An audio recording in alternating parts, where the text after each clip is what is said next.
Salve, salve, galera! Tudo bem com vocês? Aqui quem fala é o Gui Pereira. Estamos aqui também com a Lu e com o pastor André. E esse é o nosso primeiro episódio do podcast Na Graça, projeto da IBQ, Igreja Batista Quitaúna.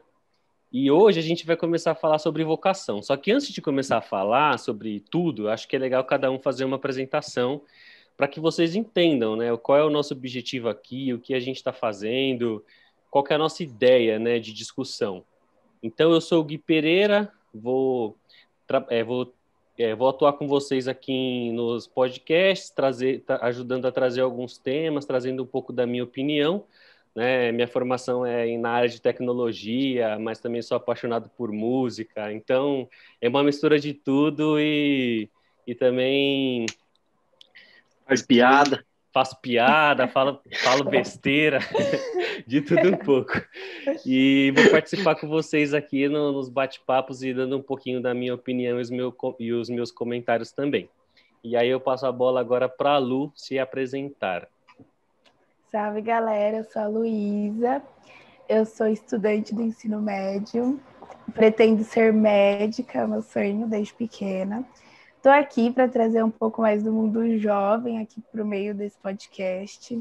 Para esses velhos, né? Ai, gente, não, brincadeira. E é isso, galera. Sou criativa, gosto muito de arte, de música, de viagem e estou aqui para conversar de tudo. Legal. Pastor André vai se apresentar, mas antes que ele se apresente, eu acho que é legal ele comentar um pouco também sobre esse nosso processo, né, primeiro, de formação da ideia. Acho que daria para complementar um pouquinho mais também o que eu falei e explicar um pouco por que a gente escolheu esse nome Na Graça. Por favor. Sim. Salve, galera, boa noite.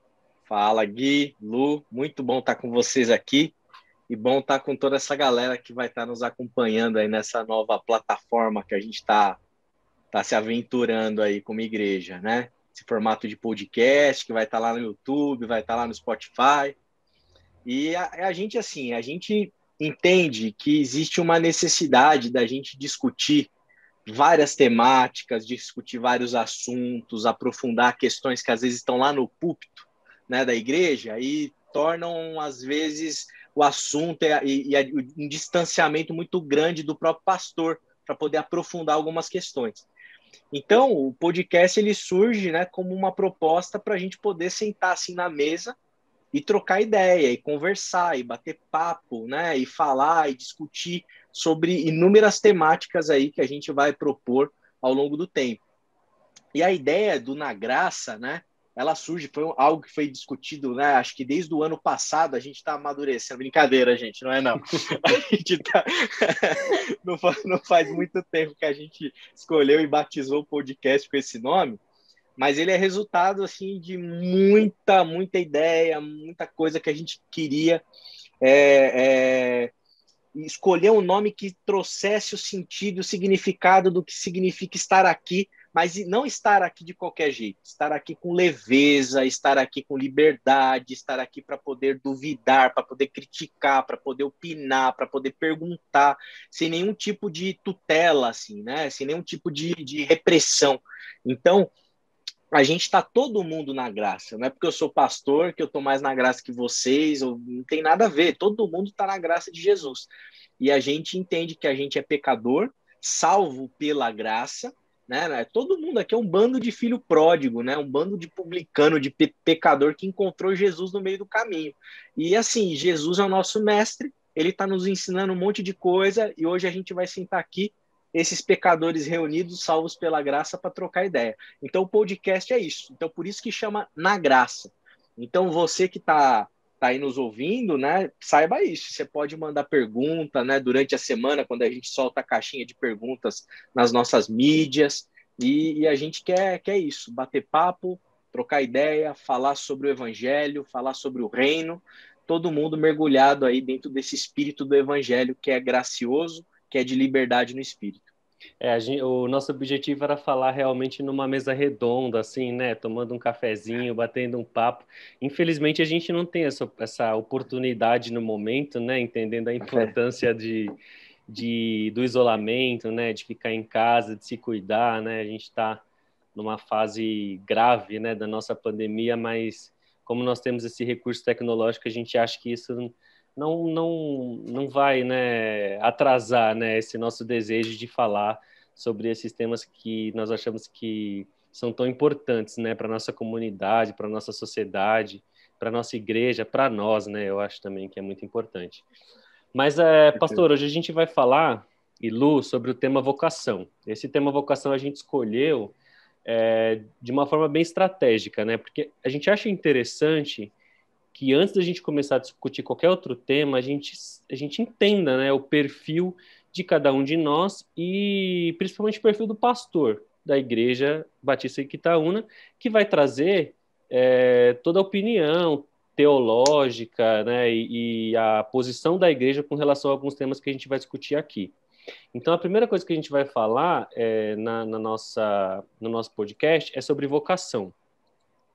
Eu, particularmente, vou falar como amigo do pastor, né? Eu conto a história dele para todos os meus outros amigos, todas as pessoas que eu conheço. Nós somos amigos de muitos anos, né? Fizemos faculdade juntos. 2008. 2008. Não precisa revelar muitos anos aqui, não, porque a Lu vai começar a dar risada da gente. Mas, como é uma amizade antiga, eu tive o privilégio de participar dessa transição, né, de carreira do pastor, né, de sair de um trabalho extremamente corporativo, né, que eu até gostaria que ele desse um pouco mais de detalhe, para a carreira, né, como pastor, para a área acadêmica, né, teológica, tal. Então eu falo, olha, tem um amigão do coração que foi um cara que no momento fez uma escolha muito importante, e eu acho que isso é vocação, né? Eu acho que isso é realmente aquele desejo que arde no coração da gente de falar, olha, eu preciso fazer isso porque eu acho que é isso que vai me completar e tal. Então eu acho que trazer esse tema como o primeiro é muito legal, porque aí a gente vai começar a conhecer melhor o perfil de cada pessoa que está participando do podcast. Então, a primeira pergunta que eu queria fazer para esse nosso bate-papo é: o que é vocação, né, do ponto de vista do pastor André? E depois eu queria que ele falasse também um pouco de como ele experimentou, né, a vocação. Eu percebi de tal forma e quais foram esses desafios, né, que você encontrou, até relacionado a preconceito mesmo, né, e apoio, porque a gente sabe que existe, né, também isso, né, principalmente quando a gente está estudando, trabalhando em áreas cargos mais altos, assim, a gente percebe que existe um preconceito, né, com relação às coisas de Deus, às coisas da igreja. Então a gente queria que você falasse um pouco nesse sentido para a gente. Sim, sim. Então, quando a gente pensa em vocação, eu acho que de cara, assim, a primeira coisa que vem na nossa mente é vocação religiosa, né? De cara, quando a palavra ela surge assim na nossa cabeça, a gente pensa assim, tipo, num cara que está vivendo a vida e vai virar padre. A gente pensa num cara que vai ser ministro religioso evangélico, pastor de igreja. A gente pensa em alguém que vai ser missionário, né?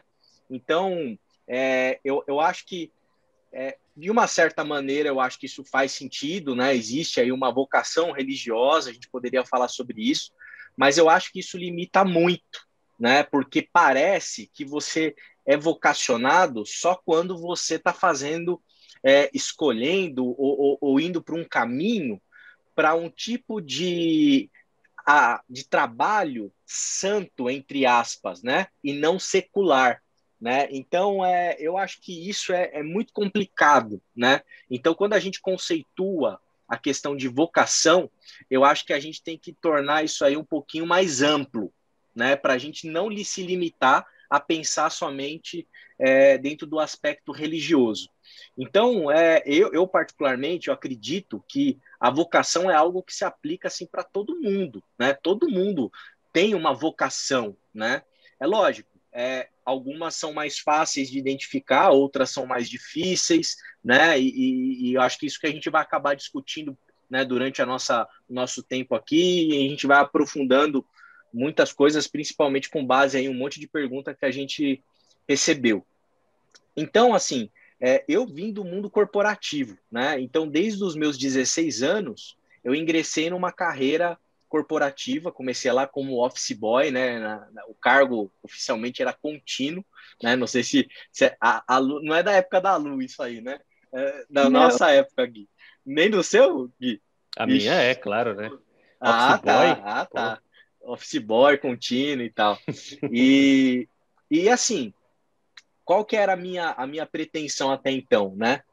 Eu acho que a minha carreira assim foi muito voltada, né? E tinha muito como foco para mim muita questão do ganhar dinheiro, né? Sendo bem sincero, eu me lembro assim quando eu era moleque, né? Alguém falou para mim assim, olha, entre ser analista de sistemas e programador, seja analista de sistemas, porque é ali que dá dinheiro. Eu ouvi isso aí, eu devia ter assim tipo uns, sei lá, uns 12 anos, 11 anos, até menos. E eu falei, cara, eu vou trabalhar com esse negócio, eu vou ser analista de sistemas, e botei isso na minha cabeça.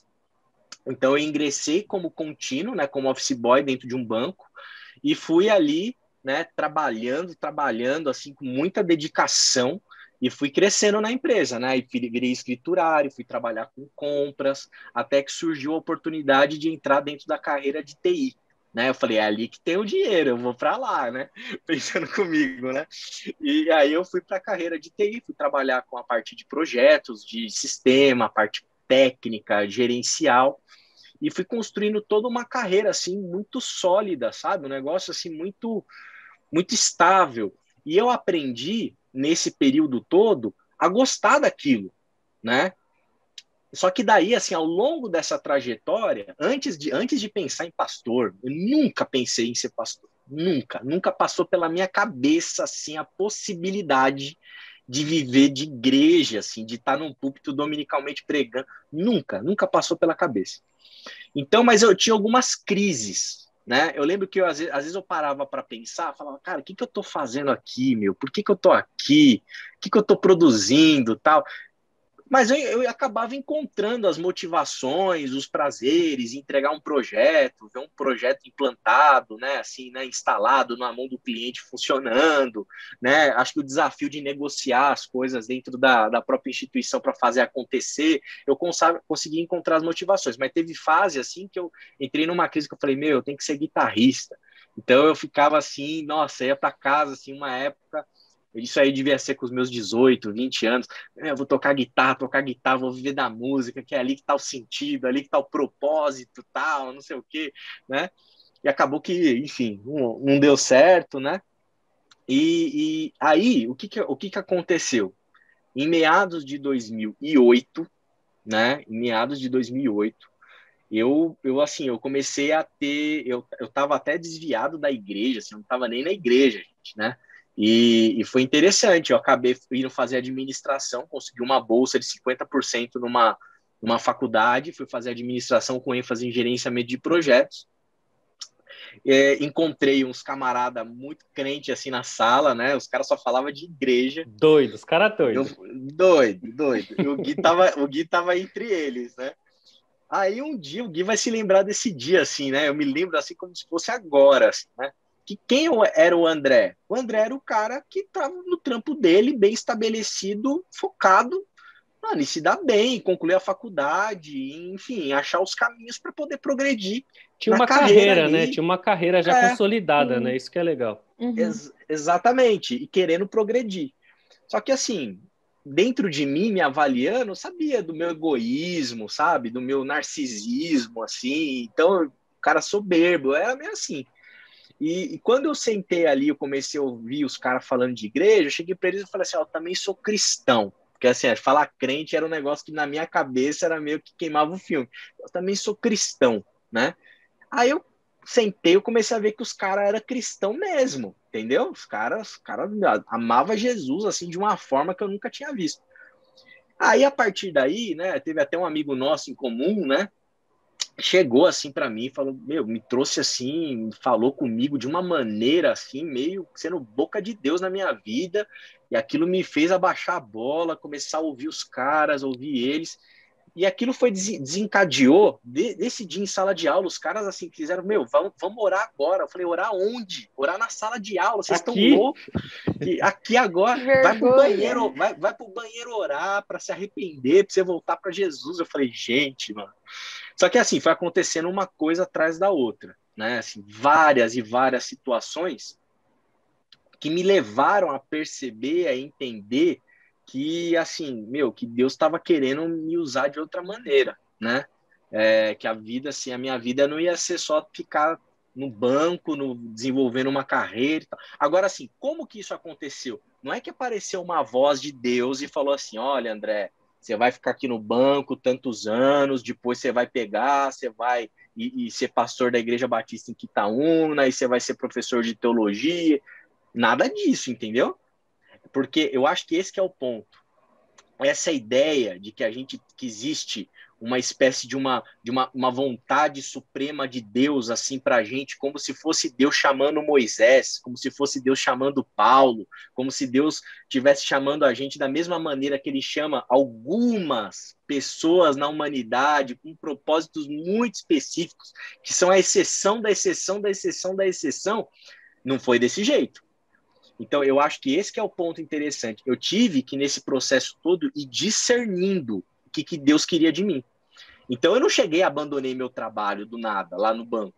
Eu fiquei ainda bons anos trabalhando no banco e, assim, às vezes pensando, poxa, será que um dia eu vou sair do banco para me dedicar em tempo integral para algo, né? Mas sem saber isso. Até que um dia, né, surgiu uma oportunidade, teve esses momentos, às vezes, em instituições, né, que você tem um incentivo da instituição para você ser mandado embora, né? Teve isso lá. Aí eu falei, gente, será que não é agora? Foi uma crise, assim, né? Uma crise gigantesca, né? Porque eu sabia o peso da minha decisão. Era o peso de jogar fora uma carreira consolidada, pronta, preparada, com bom salário, com bons benefícios, com boa perspectiva, com estabilidade, com sustentabilidade a médio e longo prazo, né? Conforto para minha família, conforto para meus futuros filhos, enfim, era jogar isso aqui, deixar isso de lado para receber assim um recurso que ia me dar, digamos, um ano e meio ali para poder fazer essa virada, né? E, enfim, eu tomei a decisão de fazer isso, né? De encarar isso. E aí foi uma aventura, né? E aí eu creio, né, que de fato existia aí um cuidado do Senhor, né, que acabou fazendo, né, com que a Igreja Batista em Quitaúna e a gente se encontrasse, né?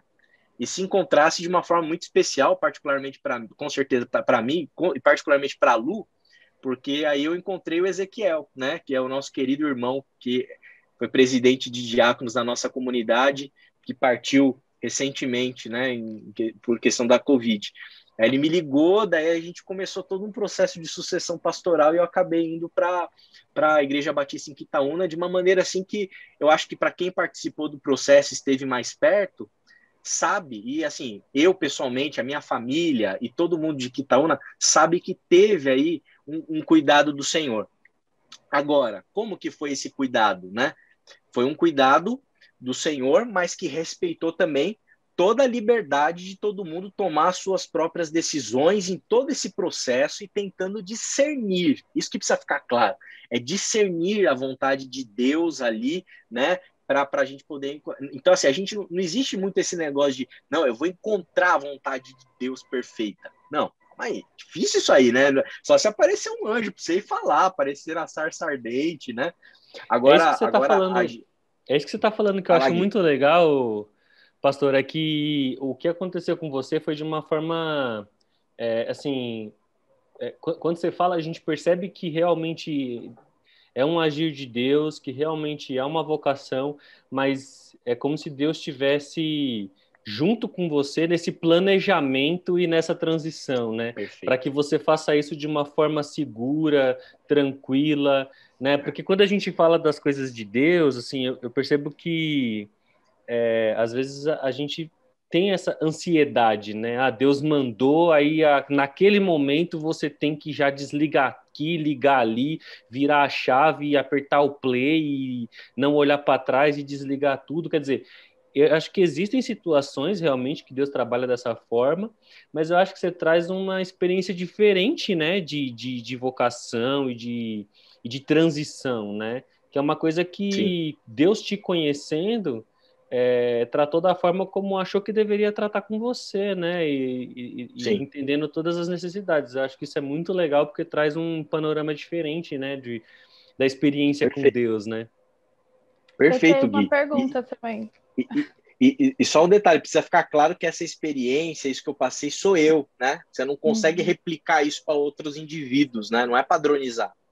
Verdade. Não, eu ia perguntar que, ouvindo a sua história, você acredita que tem gente que consegue, tipo, se esconder da sua vocação? Você acha que, tipo, sempre Deus vai ter uma forma de falar com a pessoa, mas, ou não, às vezes, tipo, tem pessoa que não quer ver, às vezes tá na cara e não quer ver e vive uma vida sem seguir o seu Uhum. propósito.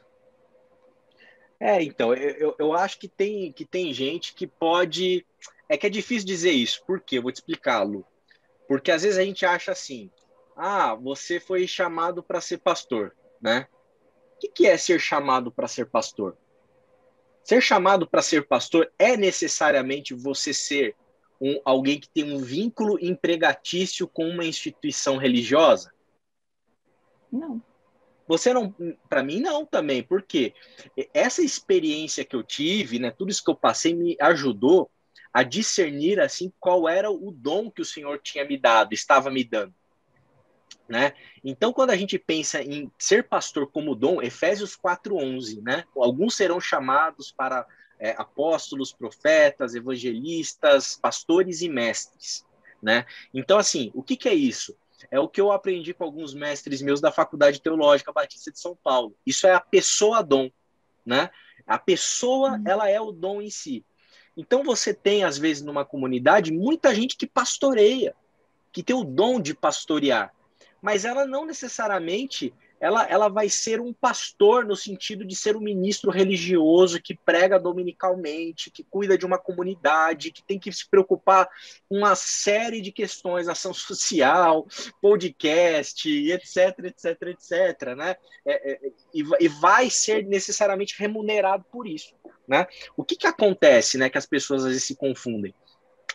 Que nesse processo da gente identificar o nosso dom, pode acontecer da comunidade de fé entender que, assim, poxa, vale a pena remunerar o André para que ele possa se dedicar a exercer o dom dele com mais horas do dia, né? E é isso que acontece quando você vira um pastor em tempo parcial, em tempo integral, né? Você tem essa compreensão da comunidade. Então, assim, o que é recusar isso, né? Recusar o dom é difícil, porque dom é graça, Deus dá, né? Agora, o que pode acontecer é a pessoa ter resistência, talvez, para se envolver dentro do ambiente religioso, né? Porque às vezes pode ter trauma, pode ter algumas coisas. Mas por outro lado, né? Pensando na questão de ser pastor, eu já ouvi muitas histórias, né? De gente que relutou para pastorear, né? Para pastorear. Então as pessoas às vezes identificavam isso e a pessoa não queria, né? Mas eu acho que assim, mesmo essas pessoas não querendo, como é dom, ela está pastoreando, entende? Ela está pastoreando às vezes no trabalho que ela exerce, né? Que daí eu não vou nem chamar de secular. Eu acho essa dicotomia meio burra. Desculpa a palavra, mas eu acho meio assim, Aqui pode não falar, cabe, pastor. né? Aqui você tem liberdade de Show. falar. Aqui tá só entre a gente, né? Aqui tá aberto. Então separar esses dois mundos, assim, eu acho que assim acho que é simplificar muito a complexidade da vida, né? Do que a vida é. Então tem gente que assim, tem gente que pode, assim, por exemplo, se eu ficasse lá no banco, sendo analista de, será que eu não ia pastorear de uma certa maneira a minha equipe? Sim. Né? Uma coisa que eu percebo muito claramente, Lu, é o seguinte: esse processo todo produziu em mim sentimentos, assim, e me fez de maneira natural fazer determinadas coisas, exercer determinadas atividades com uma facilidade que eu sei que vem de Deus, né? Uhum. Agora, Não estou baseado, dizendo. Agora, em Não linha... estou dizendo que não cansa, que não dá trabalho, que não tem uma série de pressões, né, emocionais no processo. Sim, Mas, sim. assim, existe algo de nato que Deus me deu. Então, por exemplo, lá em 2008, pensar assim, André, você vai ser pastor, porque você tem o jeito para coisa. Não tinha jeito para coisa. O cara individualista, egoísta, que só estava pensando nele. Mas eu fui tomado assim por um amor pela igreja, um amor pelos irmãos, pelas irmãs, puxa, de uma paciência, sabe? Para poder ouvir, escutar, né? Uma vontade de querer falar, de querer pregar, de querer anunciar o evangelho, uma vontade de querer ensinar, né? E aí, nesse processo todo, ainda entrou a teologia, que a gente pode falar já já. Daqui a pouco. Mas aí, aproveitando esse gancho do que você está falando, até eu vou falar uma coisa aqui que eu sempre sonhei em falar. Nosso ouvinte, Mael César, é muito chique falar isso, né, velho? Aliás, galera, a gente fez uma caixinha de perguntas, né, no Instagram para você. A gente sempre vai antecipar o tema, né, de alguma forma, e você pode deixar sua perguntinha ou seu comentário sobre o tema que a gente vai discutir, que a gente vai ler aqui no nosso podcast. Nosso ouvinte Mael César, ele pergunta o seguinte: nascemos com vocação ou é algo que pode ser obtido? Aí eu queria que você falasse isso, pastor, inclusive à luz da Bíblia, né? Se a palavra fala alguma coisa, a palavra de Deus fala alguma coisa sobre essa vocação ser uma coisa que a gente nasce, né, com esse dom, com essa vocação, ou se realmente é uma coisa que aparece no decorrer da vida ou dos acontecimentos da vida, né? Então, Seria legal se você falasse assim, ótima pergunta, Mael, obrigado sim. pela pergunta. É louco, hein, meu? Só vai ser enquadrada, pastor. Meu, que baita de pergunta, assim, meu. Aê! Baita pergunta, show de bola. Show. Excelente. Não, sério mesmo, muito boa a pergunta. Quando a gente olha para a escritura, né, para as escrituras, a gente percebe que, exemplo, né, Moisés, certo? Moisés foi o grande homem assim usado para conduzir o povo, né, o povo de Deus ali no êxodo, né, na saída do povo ali daquela situação de escravidão para marchar rumo à terra prometida. Moisés, ele era um bebê, certo? Vocês se lembram da história que em dado momento ele teve que ser colocado ali no rio ali para ser salvo, porque estavam querendo matar os recém-nascidos ali, né? E ele vai parar onde? Vai parar lá junto da filha do faraó. E vai crescer dentro de um ambiente egípcio, certo? E interessantemente ali na época da infância ele acaba por ser amamentado pela própria mãe. Coincidência, né? Lógico que não, né? Você tem toda uma situação assim que Moisés desde sempre pareceu, né? E à luz da escritura é evidente que ele vai ser alguém usado por Deus. Então, assim, ele não tem muita opção, certo? Agora, se você pegar seu filho e colocar ali no rio ali, e você achar que ele vai ser encontrado com uma princesa, você vai ver onde ele vai parar. Você vai ser Ele preso, já né? era, Porque é meu. abandono de Você incapaz. Não, se ele sobreviver, porque o rio é poluído, gente. Que rio que a gente tem aqui, né, em você, São Paulo? você vai ser preso e ele vai morrer, com certeza, assim, não tem Largar no dúvida. Tietê, a Mas, capivara pega ele, cuida dele, que é cheio de capivara lá exatamente. no Tietê. Exatamente. Ai, que nojo. Misericórdia. Agora, Moisés não, né? Você pega, por exemplo, o Jonas. Deus chegou para ele e falou assim, ó, você vai pregar em Nínive. Você vai pregar em Nínive. Ah, mas eu não quero. Mas, meu, o cara teve que ir, meu. Deus fez o peixe engolir, mas você vai pregar. Pode ser de má vontade, de boa vontade, mas você vai pregar em Nínive, né? Você pega, por exemplo, o Jonas até não é tanto da infância, né? Tem mais a ver com essa vontade soberana de Deus que pega o cara e faz ele fazer o que Deus quer, né? Exceção.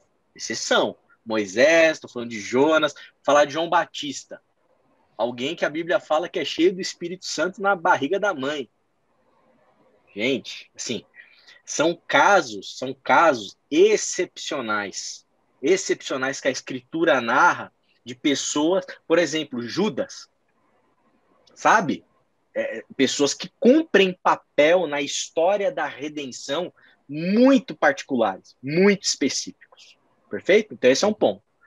Como que isso funciona com a gente? Não funciona igual esses caras da Bíblia, né? Porque assim, o evangelho vai ser anunciado por Paulo. Quem é Paulo, né?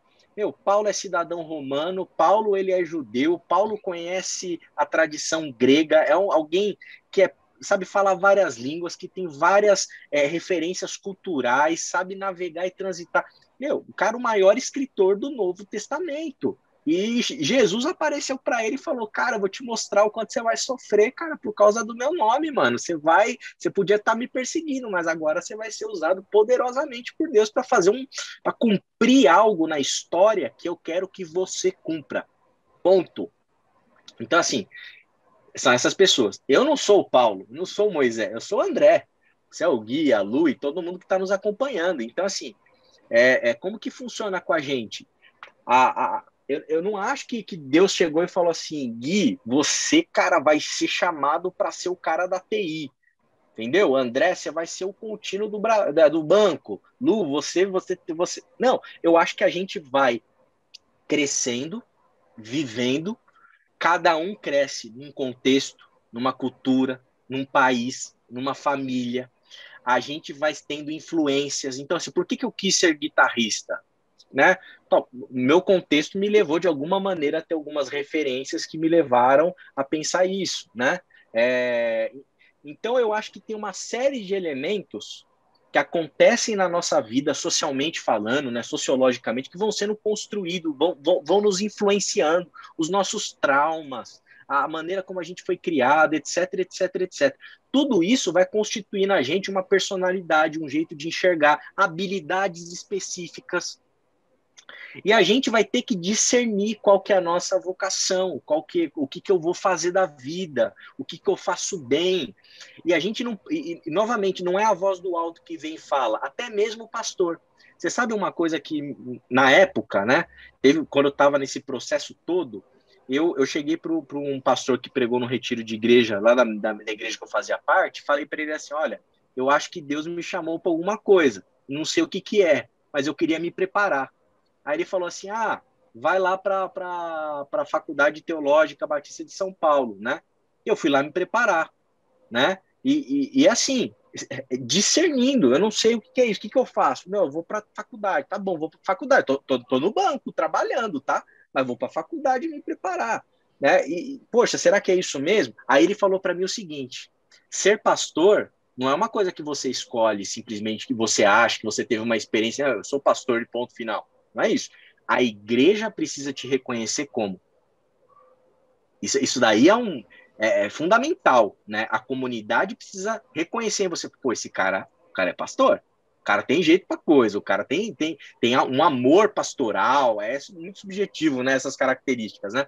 Então, assim, qual que é a sua vocação? O que as pessoas falam que você faz bem?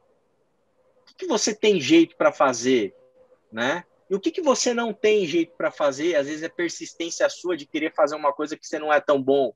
Então, assim, essa escuta de terceiros ajuda muito a gente a conseguir discernir o que a gente vai fazer, qual que é a nossa vocação, aquilo que a gente faz bem, aquilo que a gente tem as habilidades necessárias, etc, etc, etc.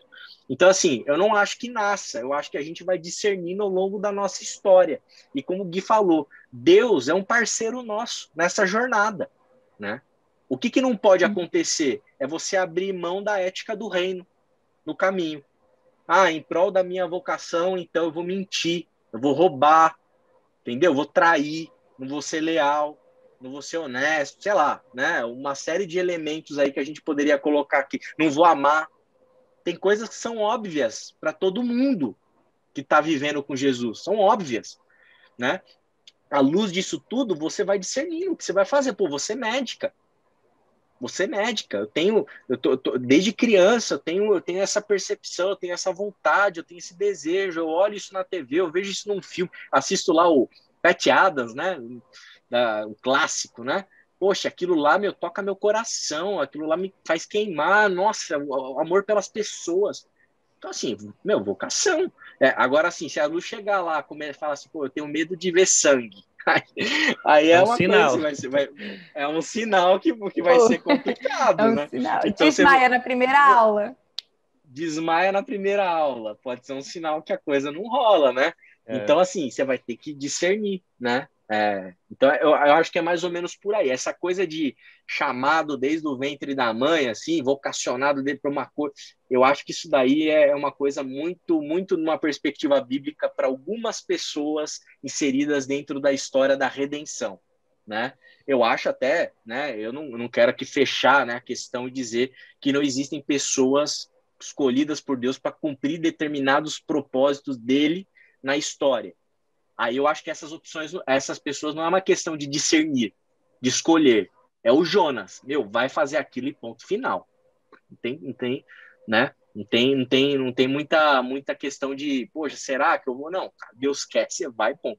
Agora, eu acho que em geral com a gente, são as nossas escolhas, são escolhas dentro desses parâmetros, obviamente, né? Que eu estou falando à luz dos princípios e dos valores do reino, do evangelho, né? Uhum. Vai escolher, enfim, se comprometer eticamente para escolher fazer uma coisa. Mas você acha que nos dias de hoje ainda existe um Jonas, assim, por exemplo, um Paulo? Você acha que Deus tem esse tipo de propósito, assim, né? De colocar uma vocação ali e ser uma coisa tão específica e estratégica que precisa acontecer naquele formato? Tô te botando na parede aí já. Eu não quero descartar isso, mas eu quero ser muito cauteloso. Muito cauteloso. Porque, assim, quando eu penso nessa possibilidade, eu penso assim, tipo, mano, será que Martin Luther King, cara, será que Deus separou ele para fazer aquilo que ele fez? Eu tô pensando nesse tipo de nome. Entendi. Eu não quero, em hipótese alguma, banalizar isso. Entendi. Certo? É aqui que tá o medo, aqui mora um perigo, cara. Porque senão começa a sair o cara achando que ele é o Paulo, mano. Que ele é o Jeremias, que ele é o Moisés, que ele é, sabe? Que ele é o João Batista. E inclusive ele quer ser chamado de apóstolo, né? Por exemplo. Vixe, aí a viagem na maionese vai longe, cara. Vai longe, né? E assim, por que isso é perigoso? Porque a gente, em relação à revelação, à redenção, a isso que as escrituras narram, já está concluído, num certo sentido, revelatório. É verdade. O ápice da revelação está em Jesus. Então, assim, tomar cuidado com um tipo de figura que surge assim para trazer uma nova coisa que vai revolucionar. Eu não creio muito nisso, não. Assim, eu fico com muito pé atrás. Agora, assim, eu acho que podem acontecer pessoas assim que, poxa, escolhidas a dedo por Deus para cumprir determinadas questões assim que ele quis. Aí eu acho que nesse tipo de situação a pessoa não teria nem muita escolha. Então, por isso que eu fico meio reticente. Até mesmo o Martin Luther King, que fez um negócio gigantesco. Eu acho que ele foi discernindo, talvez, ao longo do tempo, ao longo da trajetória, ao longo da carreira acadêmica dele, ao longo das experiências, como filho de um pastor negro, num ambiente racista, certo? Ele foi discernindo esses elementos na própria biografia, e eu já li a biografia dele oficial, é maravilhosa, né? Ele vai discernindo, ele vai estudando, ele vai tendo contato com autores, para poder encontrar, por exemplo, o pacifismo, que o tipo de protesto que ele faz é um tipo de protesto pacifista. Ele tem referências disso em Gandhi, tá certo? Ele aprende. Então, assim, olha, até à luz disso que eu falei, eu refaço o que eu disse, né? Eu acho que é fruto também de um discernimento que vai acontecendo no caminho, sabe? Eu não acho que, tipo, ele é um Jonas, assim, não, você vai fazer a marcha dos direitos civis dos negros e ponto final, porque eu quero que você faça. Não, eu acho que ele foi discernindo, ele foi falar, é isso aqui que eu vou fazer. Eu vou ser um pastor, vou... Pode falar, desculpa, pode concluir. Não, eu vou ser um pastor, vou cumprir isso que está aqui no meu coração, é isso que eu estou discernindo, é isso que eu faço bem, eu sou competente para fazer, eu consigo interagir com os órgãos de imprensa, eu sou capaz de mobilizar, né? Eu sou capaz de falar, de comunicar, de denunciar, né? Deus, obviamente, vai dando força para ele, é um parceiro dele, está junto com ele, né? E ele virou um mártir, aí...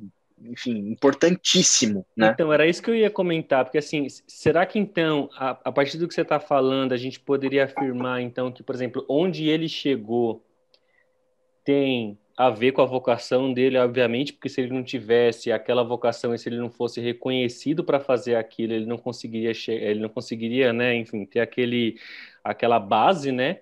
Mas onde Sim. ele chegou é muito mais, tem muito mais relação com a força e com a intensidade que aquela vocação tinha dentro dele para ele chegar até aquele ponto.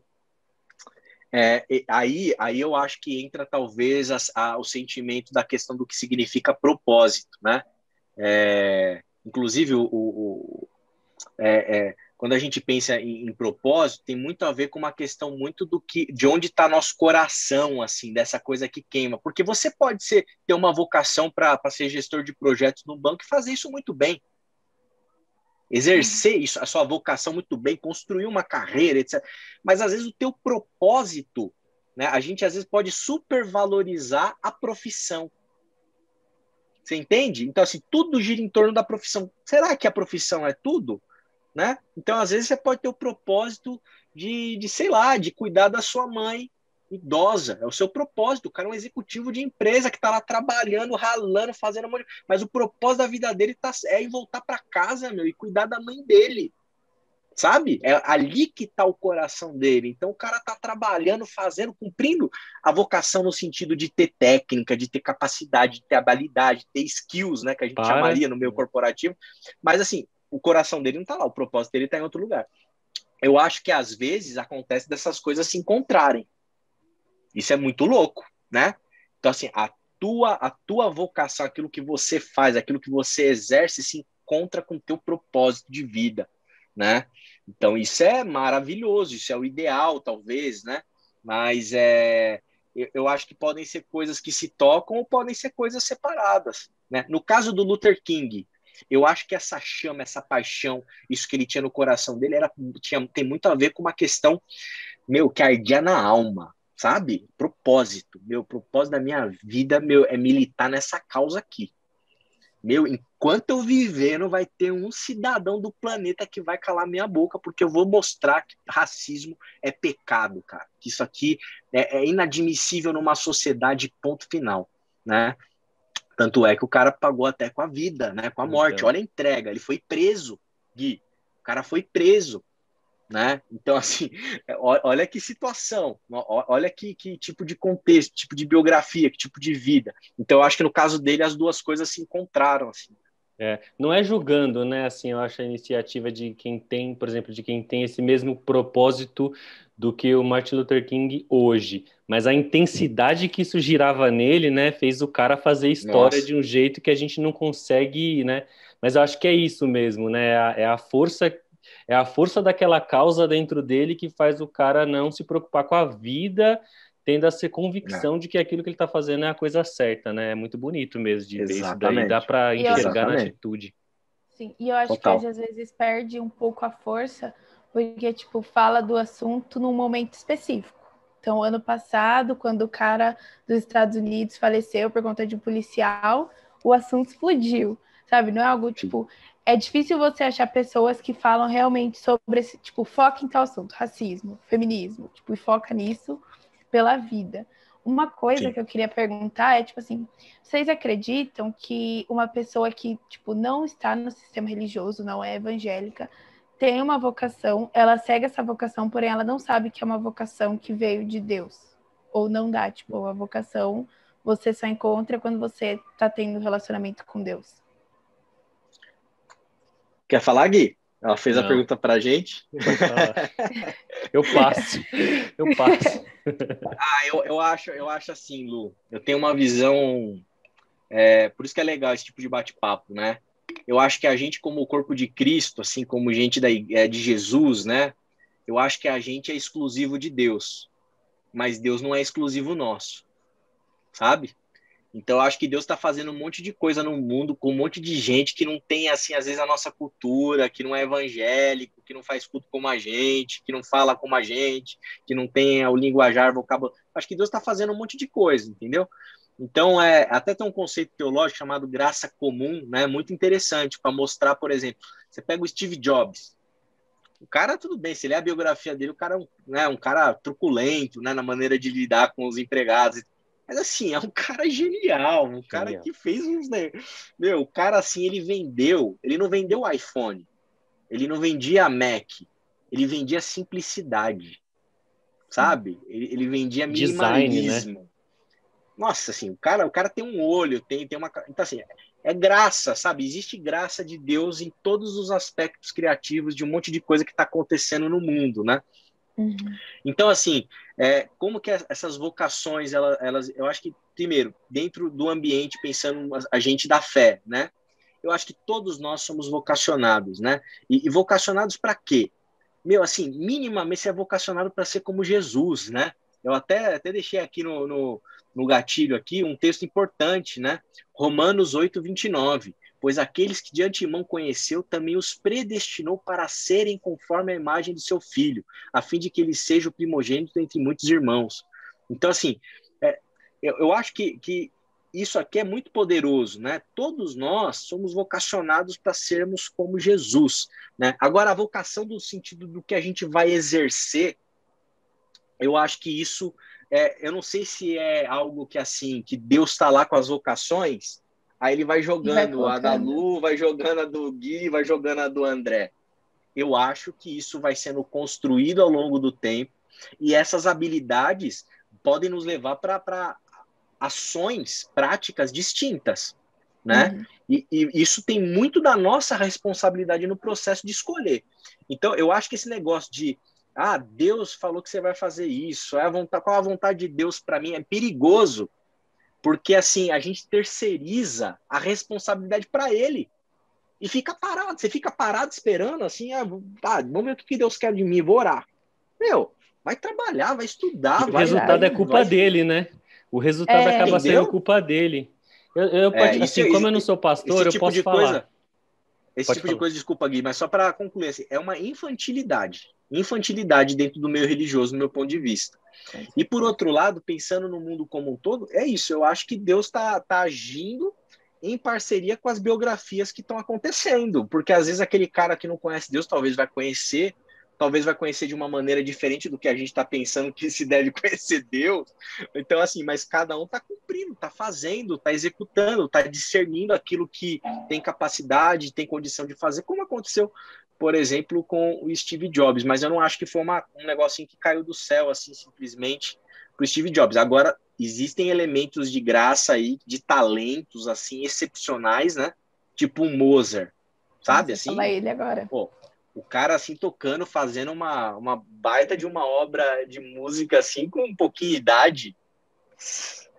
Então, assim, sei lá se O- não tem dedo de Deus nisso. Me parece que tem, sabe? Tem um toque de graça aí nesse processo que é muito louco. Os quadros de Van Gogh também são lindos.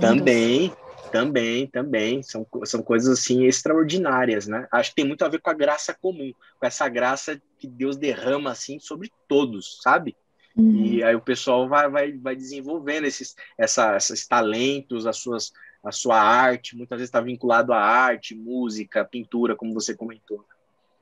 E esse negócio da gente assim, saber qual é a nossa vocação, eu acho que também é um conflito interno que a gente tem, né? Porque eu percebo hoje, assim, no mercado de trabalho, principalmente, eu acho que ele chega às vezes até a ser um pouco cruel, assim, sabe, com a gente, no sentido de você precisa saber qual é a sua vocação e aí você tem que desenvolver aquilo o máximo que você conseguir e aí você tem que ter várias ferramentas acrescentadas àquela sua vocação Ah, para você ter o seu sucesso. E a coisa do sucesso também é uma coisa que é muito discutida, né, hoje no nosso meio, totalmente. assim, né? A gente precisa ter sucesso, a gente precisa ter dinheiro, a gente precisa mostrar, né, esse enfim, né, essa conquista que você teve, assim, tal. Aí o que eu queria comentar, porque eu vou ler um comentário aqui,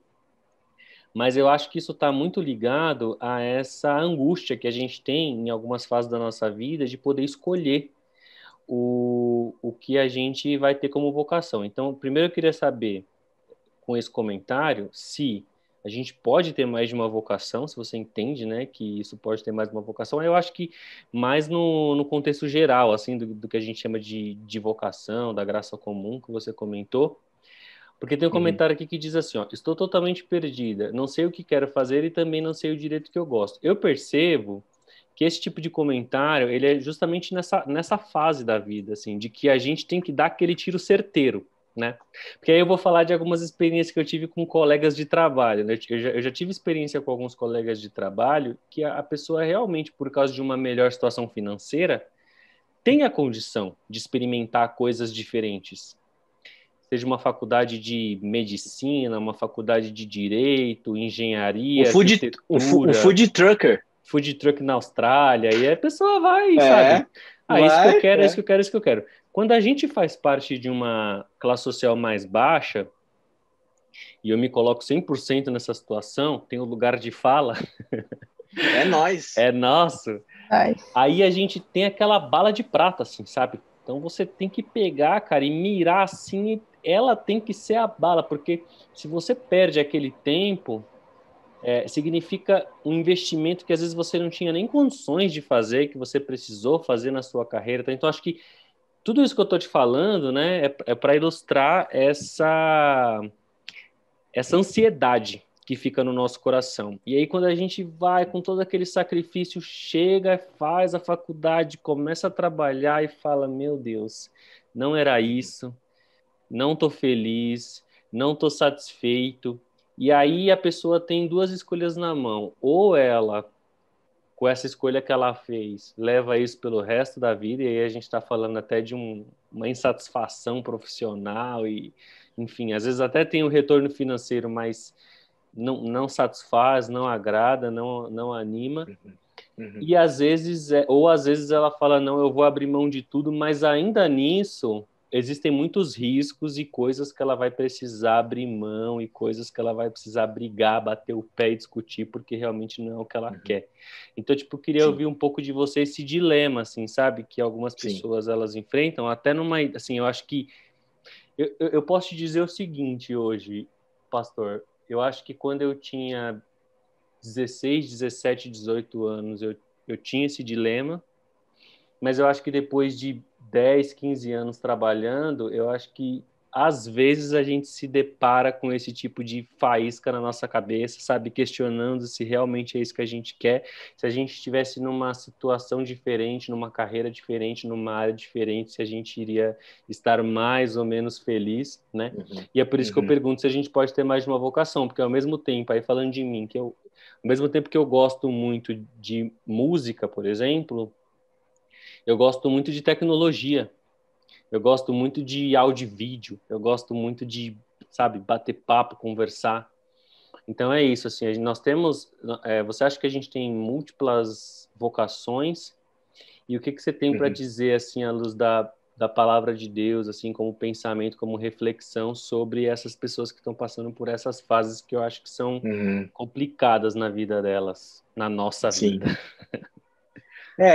Eu acho que, em primeiro lugar, eu penso que esse tipo de ansiedade, esse tipo de angústia é muito fruto do nosso mundo contemporâneo, né? Em que você tem o quê? Uma pressão para o sucesso, como você falou. Uma pressão para qual vestibular que você vai fazer, qual faculdade você vai passar. E assim, eu até conversando com a Aline está estudando neurociência. E essa idade dos 17, 18 anos, gente, é a idade mais inadequada, assim, no certo sentido, para você escolher o que você vai fazer na sua vida toda, né? Então, é muito complicado. Aí você tem o dilema social, econômico. A gente vive numa sociedade injusta. Injusta. Porque se o cara nasceu em berço de ouro, pai é rico, meu, você pode tentar errar, até que chegar lá com seus 30, você descobriu o que você quer, acerta, engata e vai embora. Agora, assim, a gente, cara, bolsa ali, torcendo para conseguir a bolsa, se matando no vestibular para ter bolsa de estudo, para conseguir pagar a faculdadezinha ali, meu. Entendeu? E assim, não tem opção. Ah, eu vou fazer faculdade de medicina, não passei no vestibular porque eu não fiz cursinho, não fiz isso. Meu, e aí, da onde você vai tirar 10 mil reais, 12 mil reais para pagar a faculdade de medicina? Você não vai, entendeu? Então, assim, você é obrigado, né, a muitas vezes fazer o que não gosta, né? fazer o que não gosta, e você não tem nem sequer a possibilidade de tentar testar e provar, você não tem como construir as pontes, né, para fazer isso, né? Então, o que eu digo para essa pessoa que provavelmente é jovem, né, adolescente às vezes, né? Calma, você não precisa, não se submeta a essa pressão, dê tempo ao tempo, estude o que você tem que estudar, faça o que você tem que fazer, né? Poxa, você conseguiu uma oportunidade de um emprego, nossa, você é contínuo, nossa, eu sonhei na minha vida em ser boy. Não, você não sonha, mas ninguém sonha com isso. Mas é uma porta que abriu. Será que não vale a pena entrar? Poxa, vale, né? Você entendeu? Eu sonhei em ser o menino da TI, pastor. E aí? Aí, show de bola, meu. Que bom que você virou o menino da TI. Mas assim, né? Você vai escolhendo a vida, né? Eu acho que a gente vai vivendo, portas vão se abrindo, portas vão se fechando, 2 portas se abrem, você tem que escolher entre uma delas, e você vai fazendo escolhas, e você vai indo por caminhos que vão te levando a tal lugar. E a gente vai ter que ter ao longo dessa caminhada até pelo fato, eu acho, da gente ter fé em Jesus, sabe? Porque a gente tem um objetivo maior na vida, tem um sentido, digamos assim, né? Mais profundo, né? Você vai ter que tentar discernir, né? Isso na sua caminhada, na sua vida, o teu coração. O que eu sugiro nesse caso? Vá devagar e mas não seja, assim, por mais até que a sua condição social e econômica seja baixa, tem estratégia. Encontre alternativas. Poxa, a Aline, né, passou por isso. Ela estava no banco lá. E assim, eu sabia assim, claramente, o negócio dela não era trabalhar com sistema bancário ainda. Não era a praia assim dela, né? E ela estava durante anos, só que qual que era o benefício? Poxa, o orçamento familiar bom, salário jóia, estabilidade, aquela coisa, né, que eu comentei. Ela falou assim, eu vou fazer uma faculdade de pedagogia. Ela pegou e foi fazer a faculdade de pedagogia, entendeu? Às vezes tem faculdade de pedagogia, é acessível, ela conseguiu juntar o dinheirinho dela, você para e falou, vou fazer isso aqui. Eu levava, buscava, a gente ia, tal, não sei o quê. 4 anos ali, fazendo a faculdade de pedagogia. Poxa, se formou em pedagogia. Poxa, e agora? Vamos procurar emprego, vamos ver, se você não quer sair dessa área, manda currículo, vê, contato, network e tal, não sei o quê. Até que encontrou algumas portas se abriram, ela falou, essas aqui eu não vou entrar, muito complicado, não quero, por causa disso. Abriu uma outra, essa aqui é interessantíssima, brilhou o olho. Então tá bom. Sai assim de proporção, né? Salário X.10 vai para um salário X.2. Vai recomeçar, vai rever o orçamento, aquela pizza que você ia comprar, você não compra mais, aquele restaurante você não vai mais, você muda tudo para poder ir construindo isso que você quer. Então, assim, as pessoas, eu acho também, é fruto do nosso tempo, por conta do sucesso, é muito imediatista, né? E a gente vê, né, cases de sucessos, youtubers, o cara de um dia para a noite com 20 anos viraliza, explode. Né? Então, gente, isso daí, quantos Messis existem no mundo do futebol? Quantos Neymar existem? Né? Neymar, não gosto do Neymar, mas sabe quantos que existem? Pouquíssimos, são raras as exceções. Então, assim, você vai ter que ir construindo aos pouquinhos, né? Isso passa muito até pelo que eu passei, assim, eu tive que construir. Fui fazer um curso básico de teologia de sábado. Estudei, saí do curso básico, vou fazer o bacharel agora à noite. Fazer um bacharel, 4 anos lá estudando. Saiu do bacharel, poxa, abriu uma oportunidade para eu dar aula no básico. Poxa, vou dar aula no básico, né? O que falta muitas vezes, eu acho, é determinação, assim, sabe? É consistência. É como tinha um amigo meu na igreja que falava assim, isso aí é foguinho. O que é o foguinho? Foguinho é a empolgação por um negócio que, assim, foi ali, explodiu e acabou o fogo. Não pode ser foguinho, entendeu? Se você quer um negócio, se você entendeu, discerniu que é aquilo lá, que você tem as habilidades necessárias, né? Que você tem jeito para aquilo, outras pessoas já comentaram, você tem que dar uma olhada nisso tudo, né? Para você não falar assim, poxa, eu vou gravar um CD de guitarra virtuosa e tal. Gente, assim, já era, eu tô com 33 anos, não estudei 8 horas por dia quando eu era moleque com 12, 13 anos. Difícil, não é isso mais, né? Então, eu acho que passa muito por isso, Gui. E em relação à multiplicidade de vocação, cara, é difícil a gente... Eu acho que, como eu estou dizendo, tem muito a ver com as suas capacidades, aquilo que você faz bem, e todo esse conjunto pode te levar tanto para um caminho, quanto para outro, quanto para outro, quanto para outro. Assim, uma pluralidade de possibilidades que você vai ter que escolher, né? Você vai ter que escolher. Porque, por exemplo, poxa, você é um cara que trabalha com tecnologia, vamos supor assim, eu acredito que você trabalha um pouco nisso na sua área, né? É bom em gestão, etc, etc. Cara, você faz um trabalho bom na tua empresa. Mas, cara, você poderia trabalhar com música, fazendo gestão de carreira, talvez, de alguém, gerenciando produção musical, lidando com tecnologia. Você podia dar uma migrada para esse outro universo. Mas percebe que todo o conjunto de capacidades que você já tem, de habilidades, vai te levar para aquilo, né? Agora, talvez para você ser o Yamandu Costa, não sei, talvez você não tenha a capacidade musical e técnica para virar essa mega estrela do violão mundial, sei lá, entende? Sim. Mas você tem capacidade de música, você conhece, talvez dê para você ir trabalhar em outro nicho, né, que vai te satisfazer mais, que vai te dar mais prazer, etc.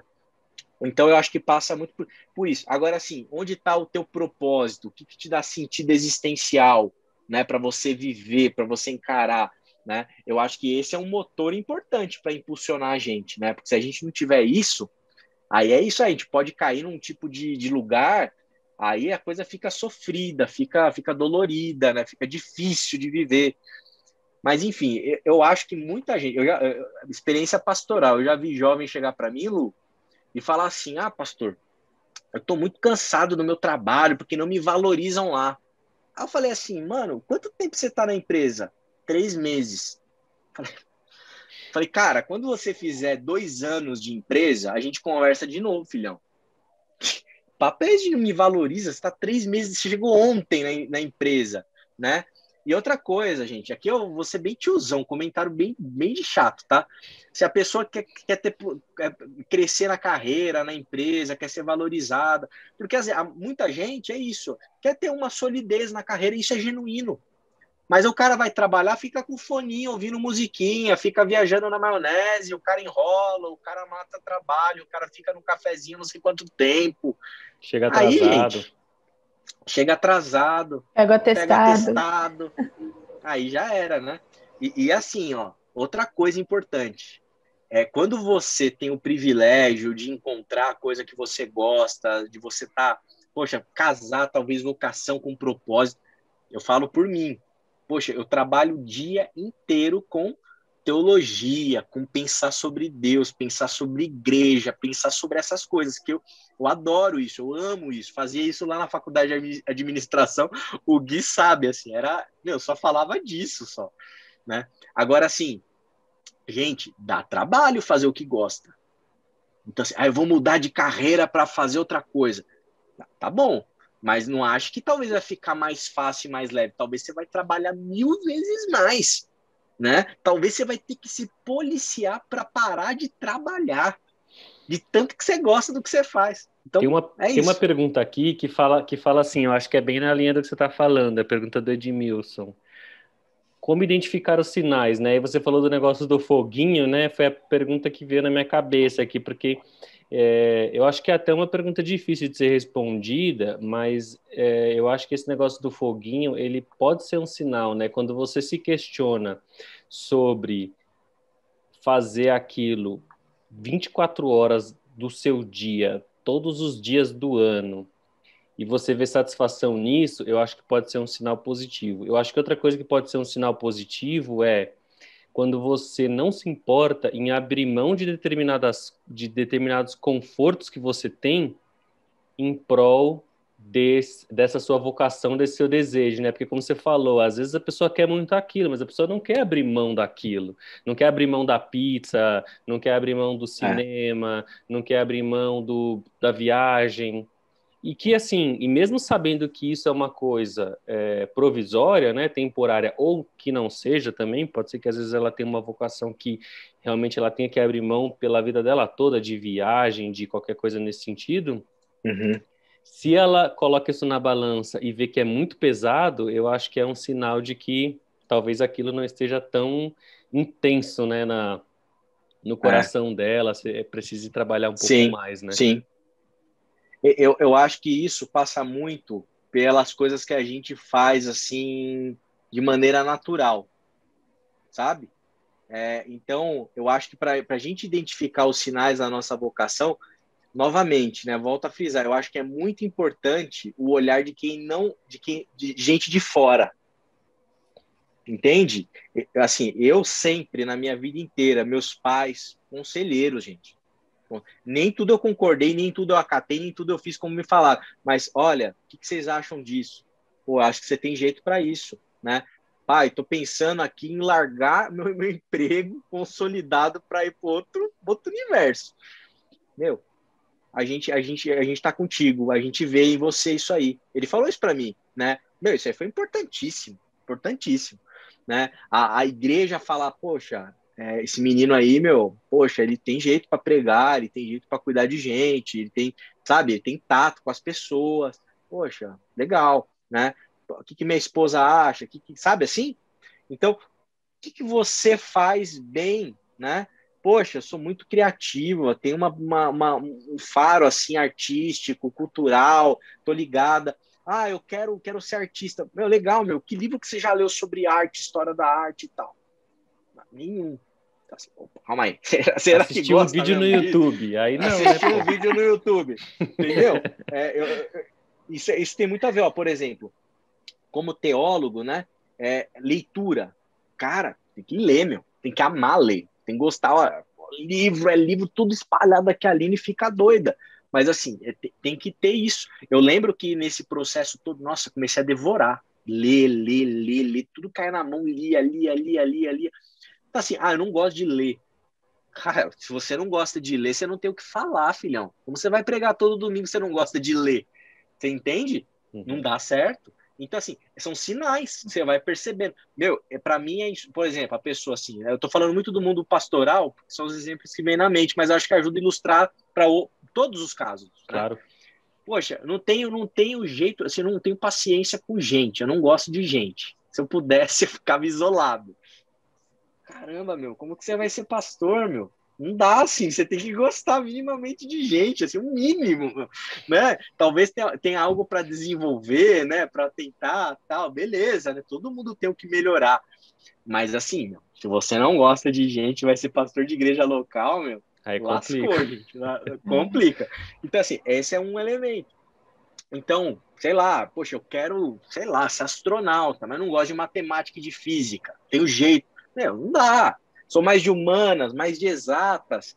Sabe essas coisas, assim, essas perguntas? Eu acho que tudo isso aí são sinais que te ajudam, né, a se localizar, né? Poxa, quero trabalhar mais com a criatividade, quero trabalhar de uma maneira mais menos subjetiva, mais exata. Isso tudo ajuda você a pensar a sua profissão. Não é à toa aqueles testes vocacionais que a gente faz, né, por RH, né, para direcionar, aquilo tem base psicológica, tem base assim que nos ajuda, né, a identificar de fato as áreas, nossas áreas que a gente pode produzir mais, produzir menos, né? Então, eu acho que isso é muito importante, né? A gente estar atento aos sinais. O problema muitas vezes é a pressa. Então, assim, a sociedade, os pais, eles nos obrigam muitas vezes a que a gente decida de maneira definitiva o nosso futuro, né? E aí é complicado. Com 17, 18 anos, você tomar uma decisão desse peso, dessa magnitude, é uma crueldade, né? Então, enfim, tem que ter paciência, tem que ter esse olhar, tem que ter discernimento para conseguir se entender, se descobrir, né? E se perceber. Mas, Pode falar, Lu. não, tipo assim, vocês não acreditam que no momento que a gente está vivendo, tá mais difícil até de escolher? Eu, por exemplo, como aluna do terceiro ano do ensino médio, pô, eu tinha feito. Eu sou uma pessoa assim, que eu planejo muito as coisas, sabe? Eu tenho minha vida planejada e já ferrou tudo agora.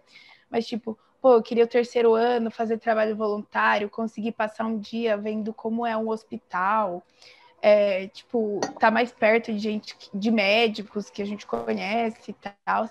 E aí chegou agora. Eu também queria entrar mais para a área de missão. Eu acho que eu até tinha comentado com o pastor, eu queria para Jocum esse ano, no final do ano. Era o meu desejo, o desejo até dos meus pais comigo. E agora mudou tudo. Agora até os sinais eu acho que é mais difícil de ver, porque você está em casa, trancado. Eu, por exemplo, a sua saúde mental não tá boa, do estudante e até mesmo de quem já trabalha. Por exemplo, Total. a minha família, a gente perdeu 2 familiares. Eu perdi minha tia, eu perdi meu avô, diferença de, tipo, menos de 2 meses, no mesmo ano. E aí, tipo, tudo isso já dá uma super decaída na saúde mental. Aí o emprego, você é despedido, você. Então, tipo, eu acho que agora tá muito mais difícil do que até uns anos atrás, sabe? Tipo, 2018, acho que seria mais fácil, assim, escolher. Porque eu poderia ver mais coisas, eu estaria andando, eu estaria vendo gente, eu estaria me entendendo melhor do que presa, tipo, num mundo só, sabe? Ah, sem Posso. dúvida, Lu. Esse contexto que a gente está vivendo é um contexto assim que, enfim, a nossa psique, né, as nossas emoções, né, tá tudo muito comprometido, né? E eu imagino a dificuldade para vocês estudantes em momento de vestibular. Gente, não, acho que não, assim, definitivamente é um mega de um desafio, né? Mas assim, talvez como você tem essa coisa de ser médica que você comentou, talvez seja um momento para você talvez assim observar essa pandemia Uhum. através de um olhar da profissão de saúde, né? O profissional de saúde. Olha o sacrifício que os caras têm que fazer, né? Olha o grau de envolvimento emocional, né?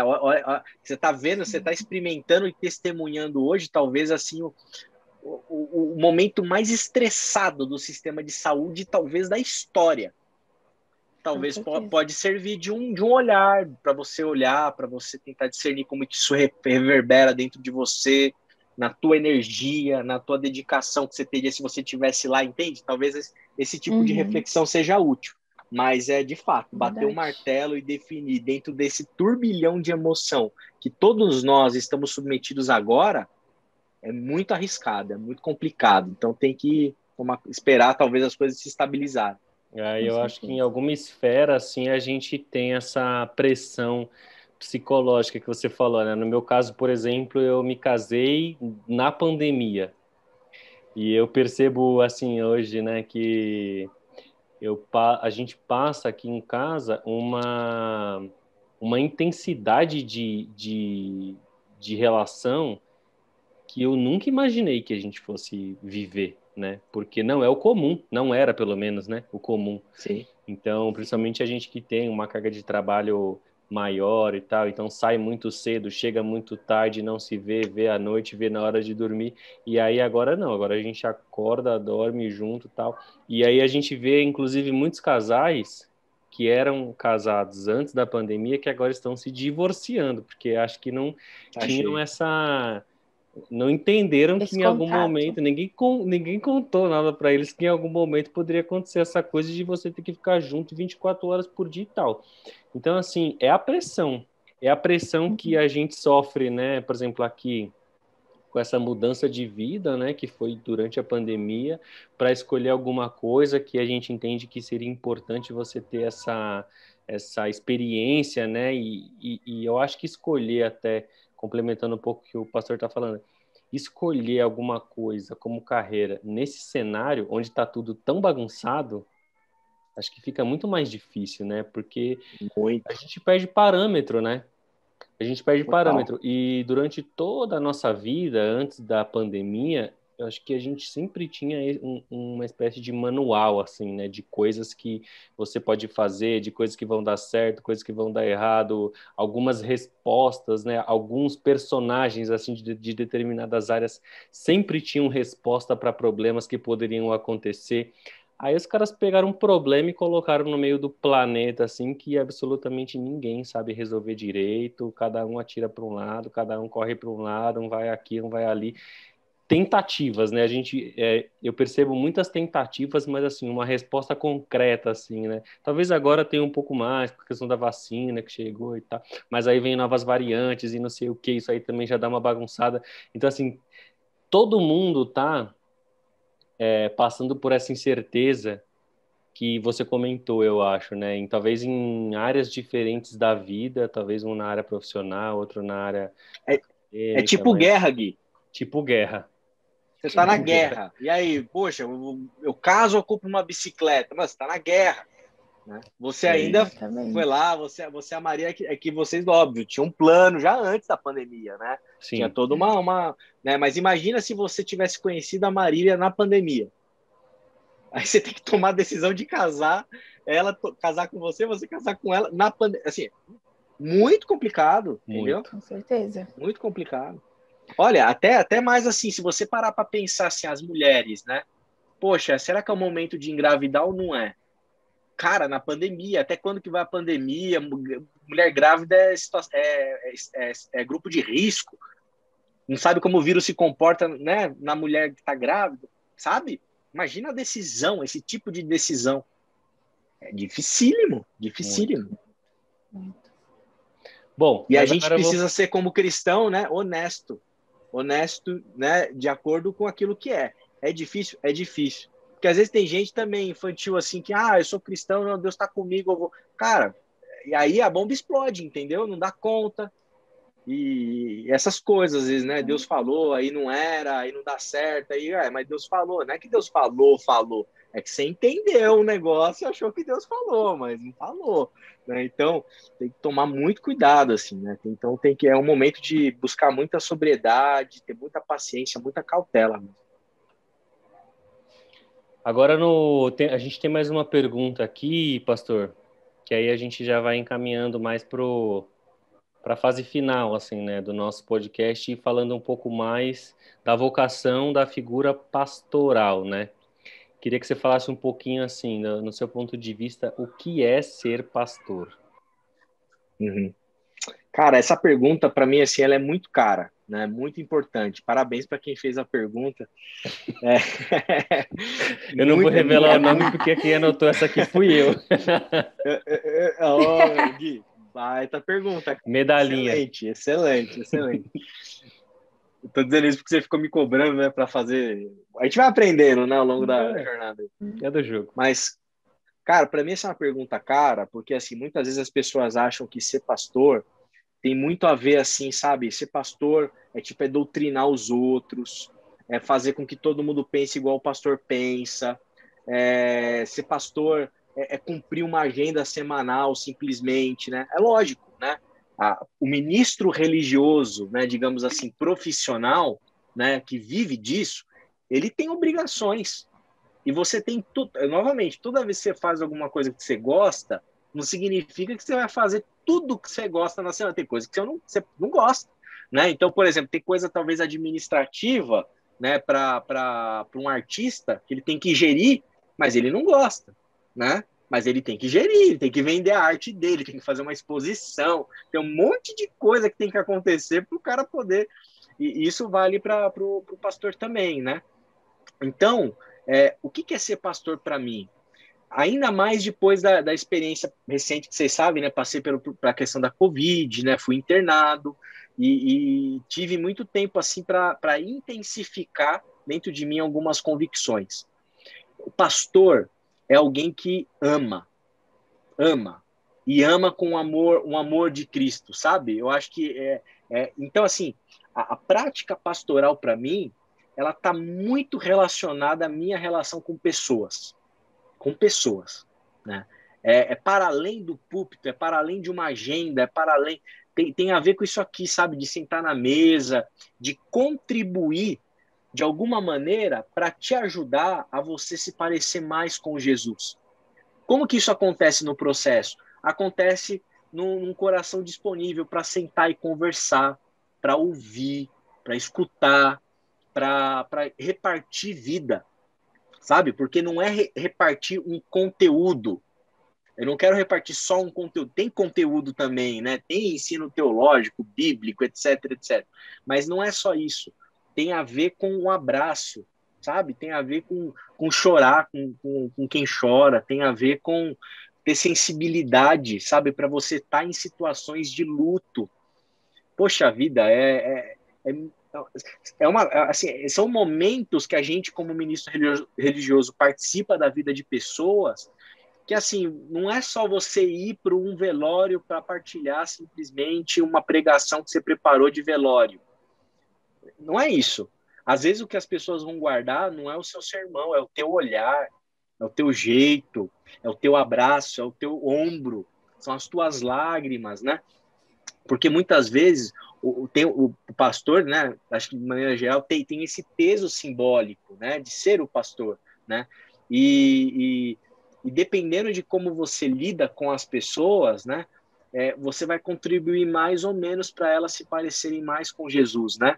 Então, eu acho que tem muito a ver com amor, sabe? É compartilhar a vida, ser pastor, né? Por isso que eu acho que é muito importante a questão de entender a questão do dom, que eu acho que daí tem muito de Deus no processo para te mostrar que é esse o teu dom, essa é a tua vocação, né? Esse é o teu propósito de vida ali, né? Como ministro religioso. Porque assim, você não ama forçosamente. Tem coisa que a gente não aprende, entendeu? Eu não vou aprender a ter amor por vocês aqui, que são, puxa, estão na igreja, eu tenho o privilégio de pastorear. Não é um negócio que eu falo, meu, deixa eu fazer um exercício semanal aqui para conseguir amar o Gui. Gente, se eu tiver que fazer isso com todo mundo, assim, lascou, entendeu? Não é por aí. Então você tem que ter algo que vem de fato de Deus, que toca o teu coração, que te dá sensibilidade, que te dá amabilidade, né? Então, eu acho que esse elemento do amor é muito importante, viu, Gui? E esse tato, esse jeito para partilhar o evangelho, não somente do púlpito, mas no tete-a-tete, sabe? Sendo sensível para o Espírito Santo, de como que você vai compartilhar com aquela pessoa, como você vai lidar com o casal que está querendo se divorciar na pandemia, né?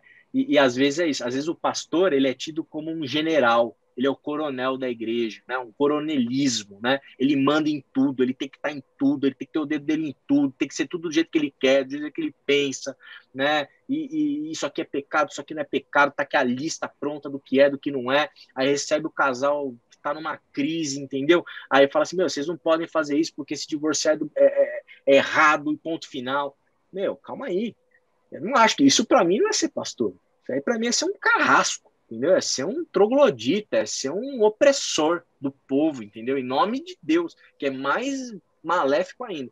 Então, assim, ser pastor é você ser sensível, você tentar sentir o que o outro está sentindo, tentar ajudar, e essa expressão eu acho importante, é contribuir para que os outros possam aprender a viver, é compartilhar a sabedoria do evangelho, sabe, na vida, como que a gente vive melhor.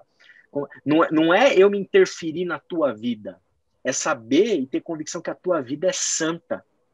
E eu tenho que pisar em ovos quando eu penso no ser humano que está diante de mim, né? Porque ele é imagem e semelhança de Deus. Então, eu tenho que saber escolher bem as minhas palavras, saber ouvir bem, saber entender o que está acontecendo, tentar contribuir, iluminar através do evangelho, do ensino, né? Então, acho que passa muito mais por aí, Gui, assim, a minha compreensão de pastoralidade, sabe? Do que... E outra coisa que você falou, numa fala sua lá atrás, né? Eu acho que, assim, tem uma questão de ser pastor profissional, né? Que é importante de ser dita, né? Você precisa, assim, ser pastor no sentido de você ter um vínculo com uma instituição religiosa exige preparo, gente.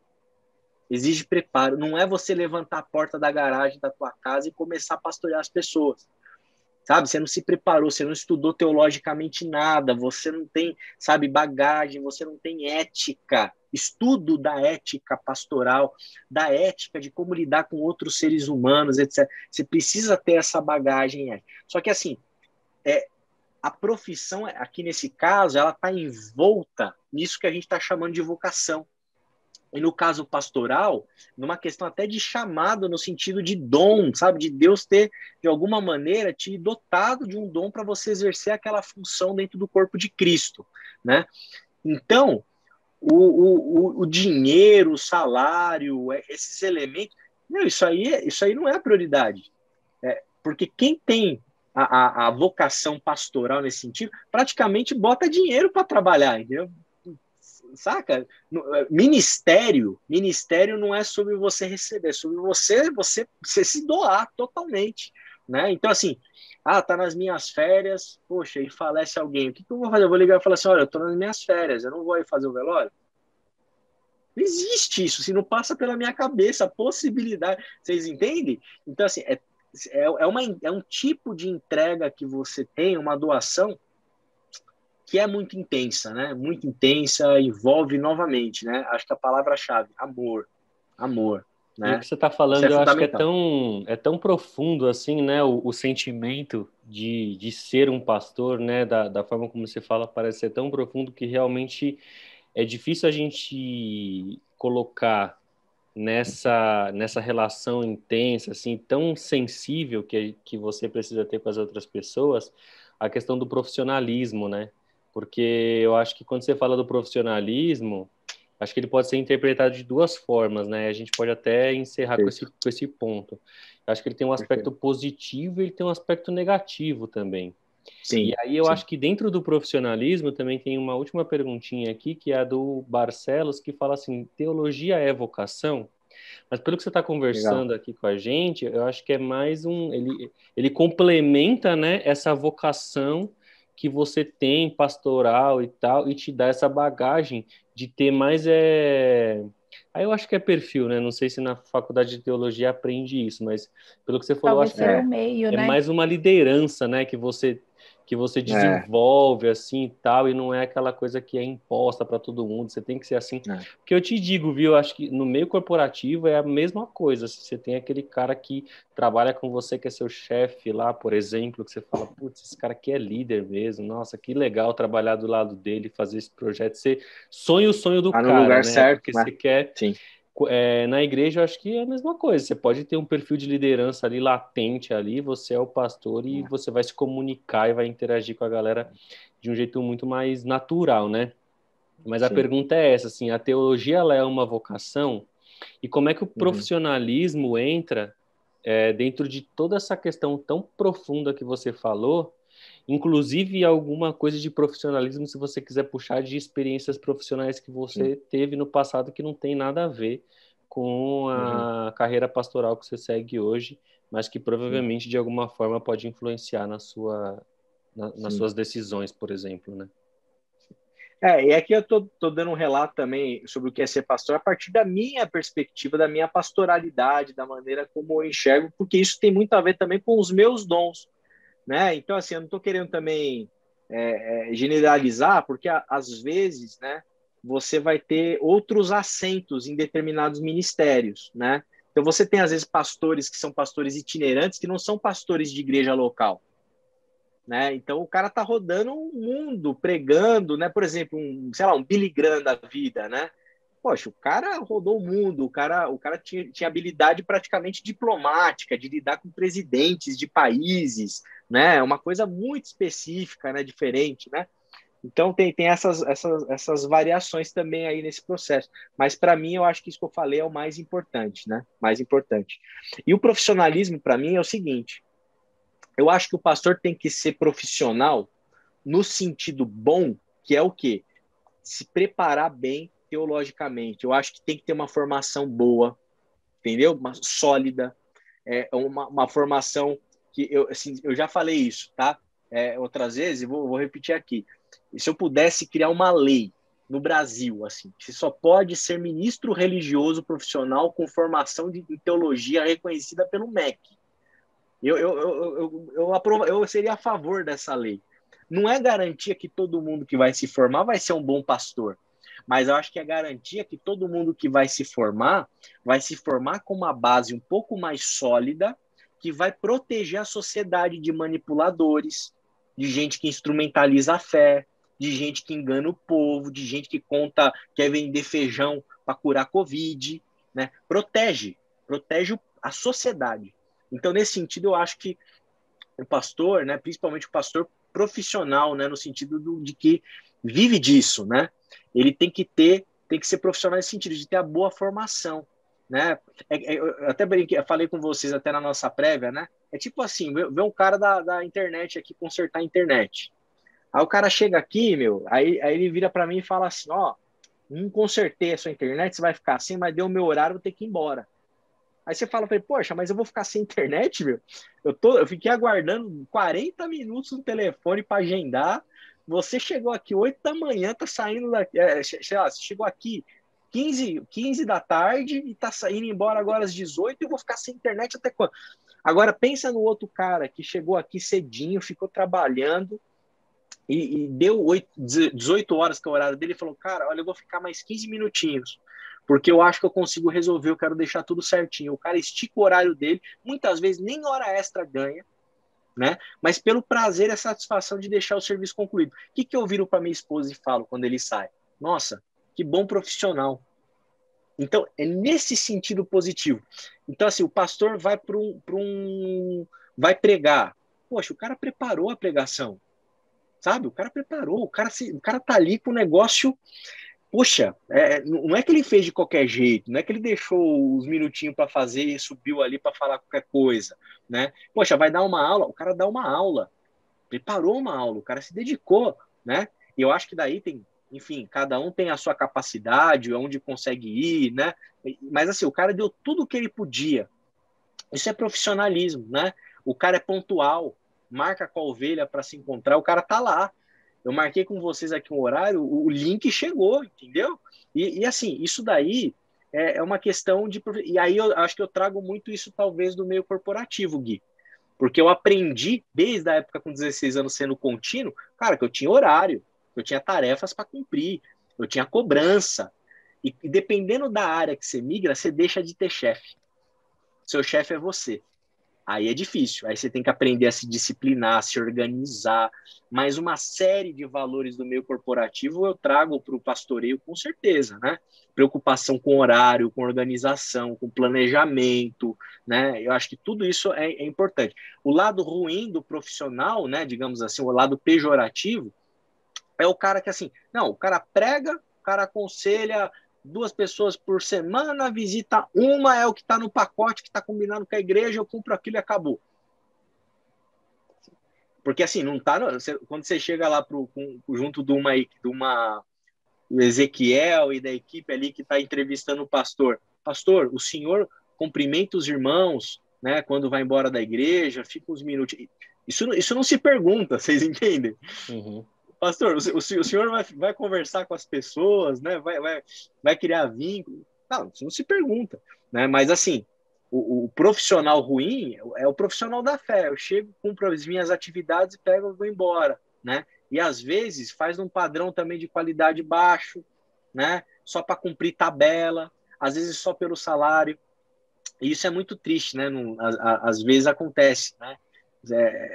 Porque tem muita preocupação, né? Simplesmente com uma questão de salário, porque às vezes você não sabe fazer mais nada, né? Isso é uma coisa complicada para se pensar em relação à classe pastoral, né? E, enfim, é uma coisa complexa, daria outro podcast, né? Agora, a outra pergunta legal aqui, eu achei muito bacana. Teologia é vocação? Vocês sabem que, assim, eu estudei mestrado, estou fazendo doutorado na PUC, né? Uma universidade católica. Então, eu tenho aula com padres, né? E a Igreja Católica, ela tem uma outra visão, né? Assim, uma visão diferente, né? Um pouco aí sobre essa questão da teologia. Então, tem muita coisa que eu aprendi com eles, né? Assim, sobre o ser teólogo. E eu acho que sim, viu? Eu acho que existe uma vocação para ser teólogo, né? Que é diferente, talvez, do pastor, ou as duas coisas elas podem se encontrar. Eu acho que todo pastor, obrigatoriamente, precisa estar atualizado teologicamente, mas nem todo pastor vai ser teólogo. Teólogo no sentido de produzir teologia, texto teológico, produzir pensamento, refletir, pensar. E eu acho que hoje eu sou um pastor teólogo, eu sou as duas coisas assim. Mas tem gente que pode ser só teólogo. O cara não é pastor, o cara vai para a igreja, está na igreja, mas ele é da teologia, ele produz artigo, ele escreve livro, ele faz a igreja pensar. E por que eu acho que é vocação? Até no sentido assim, até de um dom, talvez, sabe? Assim, de Deus, de dar esse dom da intelectualidade, do pensamento. Porque o teólogo, ele é aquele que vai ajudar a igreja a pensar fora da caixa, muitas vezes. Porque a igreja está vivendo e está no automático. O teólogo vai vir e vai olhar com, às vezes, um olhar mais crítico, à luz da tradição da igreja, da história da igreja. Olha, isso nem sempre foi assim. Eu li recentemente um livro de um cara que falou assim, poxa, hoje em dia os diáconos da nossa igreja, eles cuidam só de questões administrativas, no contexto da tradição dele lá. Só que eu percebi o seguinte, eu fui fazer doutorado E o cara escreveu daí uma tese de que os diáconos, originalmente, o trabalho deles era cuidar dos pobres. O cara chegou, botou essa bomba, assim, com o corpo diaconal dele, porque ele é o cara que falou, olha, tá aqui o resultado da minha pesquisa, né? Do meu trabalho intelectual. E isso ajuda a igreja o quê? A se mexer, revisitar, se atualizar, modificar, repensar, às vezes solidificar algum conceito, alguma coisa que tá boa, né? Enfim. Então, a teologia também tem um aspecto público. O teólogo não tem que falar só para a igreja, o teólogo fala para a sociedade, a partir da realidade da revelação, da fé, das escrituras. Então, assim, eu acho que tem gente que, de fato, tem jeito, vocação para ser teólogo, né? E isso eu acho que é algo que a gente precisa valorizar muito, muito, muito. Que venham muitos teólogos e teólogas para nos ajudar a pensar sobre todas as coisas, inclusive novas, né? Ecologia, né? Questões sociais aí que a gente citou ao longo da conversa, e por aí vai.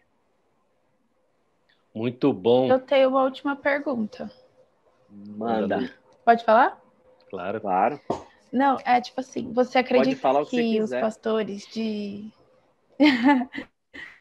Você acredita que os pastores de igreja grande, tipo grande mesmo, se veem obrigados a ser mais, tipo, reclusos por serem... Porque meio que eles eram famosos, assim, sabe? Tipo, bem entre aspas, mas no mundo evangélico. Então, eles se veem necessariamente... Precisam ter outros pastores para resolver problema X, Y, ou não? Você acha que dá para administrar? Olha, primeiro, eu vou partir da premissa que a gente está falando de gente séria, tá? De gente honesta, de gente comprometida com o reino de Deus. Então, eu estou descartando já os mega pastores aí, charlatões, já estou descartando todo mundo. Estou pensando em gente que está me vindo na cabeça, gente séria.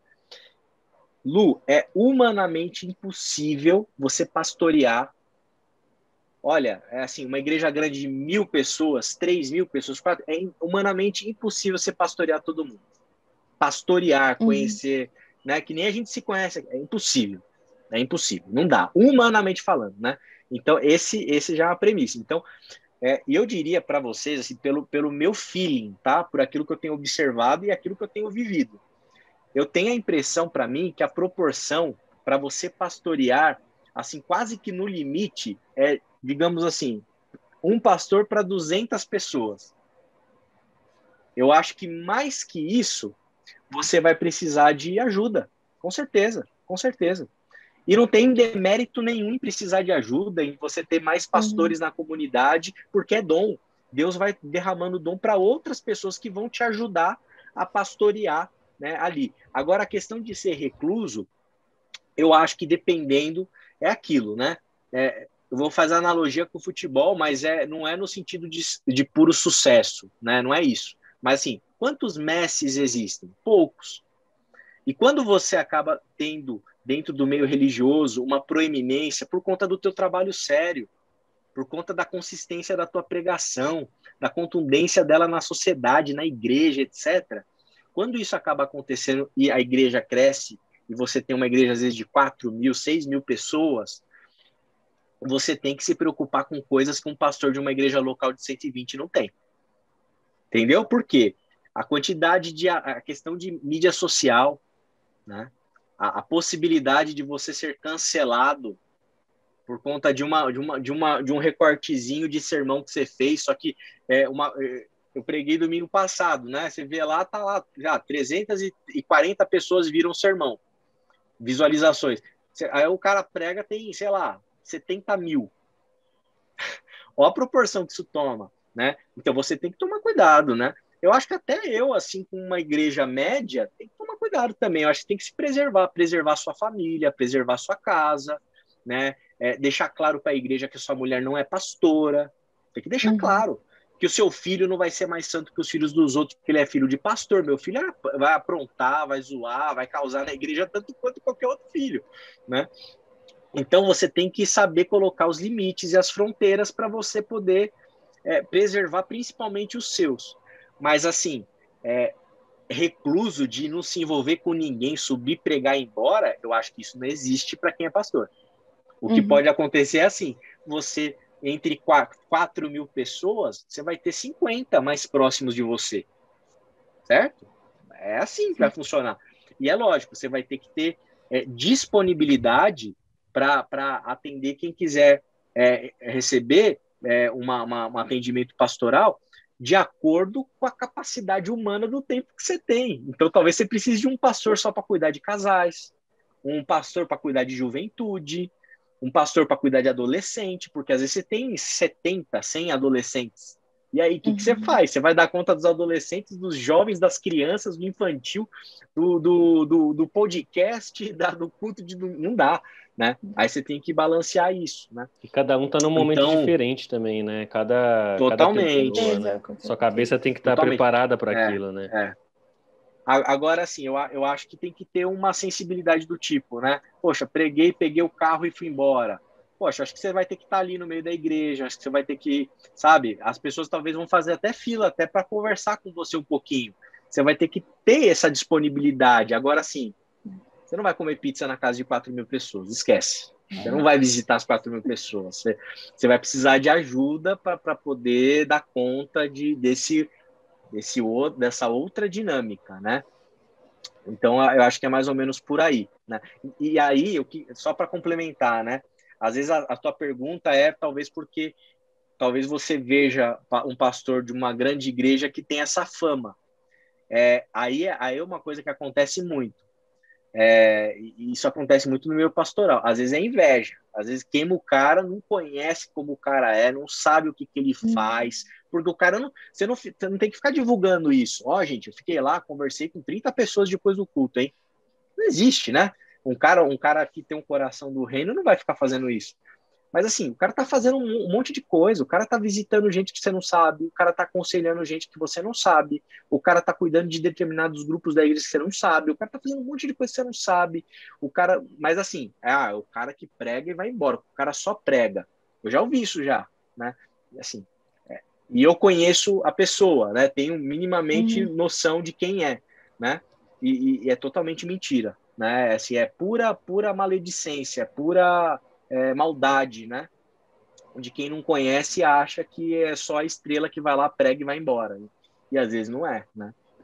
Eu já fui de igreja grande, de 2, na verdade, e assim, eles eram bem acessíveis até, mas nessa questão do recluso é que nem você falou, não dá para dar atenção para todo mundo. Às vezes você tá numa conversa, ele conhece um cara lá, então ele chega nessa roda, bate um papo e sai, não dá. Outra coisa, mas é uma pergunta besta agora. Tipo, você como pastor, você tem tipo uma sensação, tipo, nossa, tal menino acho que pode ser o próximo, tal menina, ou você não tem isso? Tipo, olhar e... Ser próximo no sentido de identificar a vocação pastoral, assim? Isso. Eu acho que como pastor titular de uma igreja, né, eu me percebo como alguém que tenho, de certa maneira, a responsabilidade de tentar detectar isso, de tentar perceber e discernir isso, né? E como que isso acontece, né? Novamente, assim, é observação, é discernimento, é percepção, é subjetividade, né? Então você vê, poxa, esse aqui tem jeito para coisa, né? Poxa, olha só. Aí você... Isso normalmente se dá na relação muito do pastor, às vezes, com o próprio seminarista, ou alguém que quer se tornar seminarista, né? Aí você vai caminhando e vai percebendo.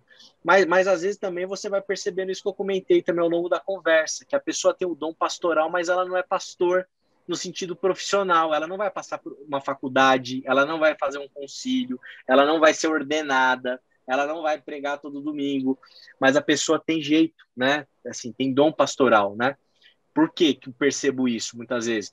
Porque tem disponibilidade para os outros, sabe escutar, sabe ouvir, né? Tem discernimento espiritual, assim, sabe aconselhar, né? De uma maneira, embora não tenha uma formação oficial, tem sabedoria do Senhor, sabe? De Deus, assim, para poder... E tem gente também que acha que tem e também não tem, né? Também você detecta essas dissonâncias no meio religioso, né? De maneira geral, né? Um amigo meu falava assim, a pessoa não foi chamada, foi assobiada. Porque normalmente, né, esses processos, quando a pessoa embora tenha um trecho bíblico, né, que fala assim que quem almeja, né, o trabalho, o episcopado, uma nobre coisa almeja, né? E eu acho que tem um momento aí que a gente passa a querer mesmo e almejar esse desejo, ele é sinal também, o sinal que você comentou, né, que a gente falou, né, sinal de que, poxa, é isso aí, porque se o cara não quer nada em absoluto, mas eu acho que tem uma fase que muitas vezes, isso também eu já vi pela experiência, de resistência, você até comentou, de tentar resistir a isso, só que a coisa acaba se tornando meio que você, né, que você vai, né? Agora, por outro lado, tem gente que quer muito, assim, quer desesperadamente. Aí eu acho meio esquisito, assim, né? Porque às vezes é uma questão até de vaidade, assim, de ego, sabe? De querer ser pastor, de estar no púlpito falando, e às vezes, dependendo do contexto, de usar determinada roupa, de estar com gravata, entende? Tem De que ver o que preservar um motiva, né? status. O que motiva, Gui? Perfeito, né? O que motiva. Então, assim, novamente, acho que dentro da proposta até da minha pastoralidade para a nossa comunidade, por exemplo, um ambiente desse aqui de podcast, de troca de ideia, né? Então, assim, como que o meu coração é afetado na hora que a Lu, talvez, ela não concorde 100% comigo em um ponto? Poxa, tá discordando do pastor? Sabe assim? Então tem gente que quer essa áurea, né? E assim, isso é anticristão, né? No sentido de que quando a gente olha para Jesus, Filipenses, né, capítulo 2, né, vai dizer que Jesus ele não se apegou ao ser igual a Deus, mas ele se esvaziou-se a si mesmo, vindo a ser homem, né, e ser para servir, servo, né? Essa palavra que o apóstolo Paulo usa. Então, o pastor precisa entender que ele está ali para servir. Servir. Não é para ser servido, não é para aparecer. Novamente, às vezes Deus ele vai conduzindo um determinado ministério que faz a pessoa ter voz, né? Falar, por exemplo, como eu brinquei aqui do YouTube, falar para 70 mil pessoas é muito legal, mas é muita responsabilidade, é serviço, é muito temor a Deus, né? Então, assim, eu acho que esse tipo de coisa não acontece, tipo assim, eu vou fazer uma gestão da minha carreira para falar para 70 mil pessoas. Não acho que é assim. Eu acho que esse desejo ele já está meio que corrompido, entende? Então eu acho que tem que pensar muito bem aí nas motivações, né? É o serviço mesmo, é esse amor, tem esse amor, né? Tem essa questão, né? Outra coisa importante, né? Ó, vai embora o tempo, hein? Uma outra coisa importante assim, né? Puxa, quanto tempo que eu pastoreei assim, mas assim, sem pensar na possibilidade de salário, porque eu trabalhava, tinha meu emprego, mas eu pastoreava. Ótimo, nossa, é isso. A gente está falando, tem coisa que a gente quer fazer, muitas vezes você vai fazer de graça, né? Você faria de graça? Essa é uma pergunta. Então, assim, eu pastorearia de graça, de tanto que eu gosto de fazer o que eu faço, né? Então, eu acho que esse tipo de coisa também é importante, porque às vezes a pessoa assim, você quer o quê? Você quer ser pastor ou você quer um trampo? Percebe? Tem muita gente também que quer encostar o burro também na atividade pastoral, acha que é moleza e beleza, né? Assim, tem trampo para chuchu, né? Questão de fazer acontecer, né? Agora assim, você quer um trampo ou você quer ser pastor, né? Ser pastor é dom, não é trampo, né? O vínculo administrativo, né? Ele pode acontecer ou não, né? Ideal, né? Até acho que o ideal é que aconteça, tomara que aconteça, mas né, esse não é o foco é exercer o dom, né? Então, falando de pastor dentro dessa temática de vocação, tem uma série de peculiaridades aí que a gente acabou tocando, né, ao longo da conversa aí. Eu acho que quem chegou até aqui no podcast com a gente, acho que percebe o seguinte, né, pastor? Pelo menos esse é meu sentimento, assim, eu acho que a gente não tem uma resposta, assim, concreta sobre vocação, né, mas em toda essa nossa conversa a gente conseguiu colocar, assim, alguns sinais e alguns elementos do que a gente entende como importantes, que acho que, de alguma forma, pode, né, e eu espero que realmente isso aconteça, né, para aqueles que têm essas questões, que possa tranquilizar, né, o coração daqueles que estão aflitos com relação a isso. Sim. e eu acho que de alguma forma balizar, né? Porque, como você falou, assim, o processo é individual, as questões elas são muito individuais, né? Tem muito a ver com a experiência de vida, tem muito a ver com aquilo que você escolheu, tem muito a ver com o tempo, o ambiente que você vive. Mas acho que mesmo assim a gente tentou, né? Eu acho que em alguns momentos a gente teve sucesso de falar, olha, tem alguns pontos aqui que são importantes, né? Tem a questão da motivação, tem a questão do desejo, né? Tem a ambição, né? Que tem que tomar cuidado também com isso, né? O que está te levando àquilo? É um desejo que realmente é seu ou é alguém que quer aquilo para você? Porque eu acho que também isso Pode ser. acontece na carreira Tem, ixi, profissional, né? Com Que a gente certeza. não total. comentou, mas acho que acontece também. Projeção, né? Mas bom, é isso, pessoal. Vocês têm alguma consideração final para a gente encerrar o nosso podcast? Nosso primeiro podcast na graça. Na graça, hein? Vai lá, Lu. Fechamento da Lu. Foi muito bom. Foi muito bom, é muito bom bater esse papo. Eu espero que o piloto seja um sucesso, que a gente possa alcançar bastante gente para 70 mostrar o mil. O real pastor já amor de Cristo. profetizou aqui. Amém! Eu recebo. E que a gente possa alcançar várias pessoas. Talvez a gente erre, mas que sempre seja Jesus falando e não a gente. E é isso. Show.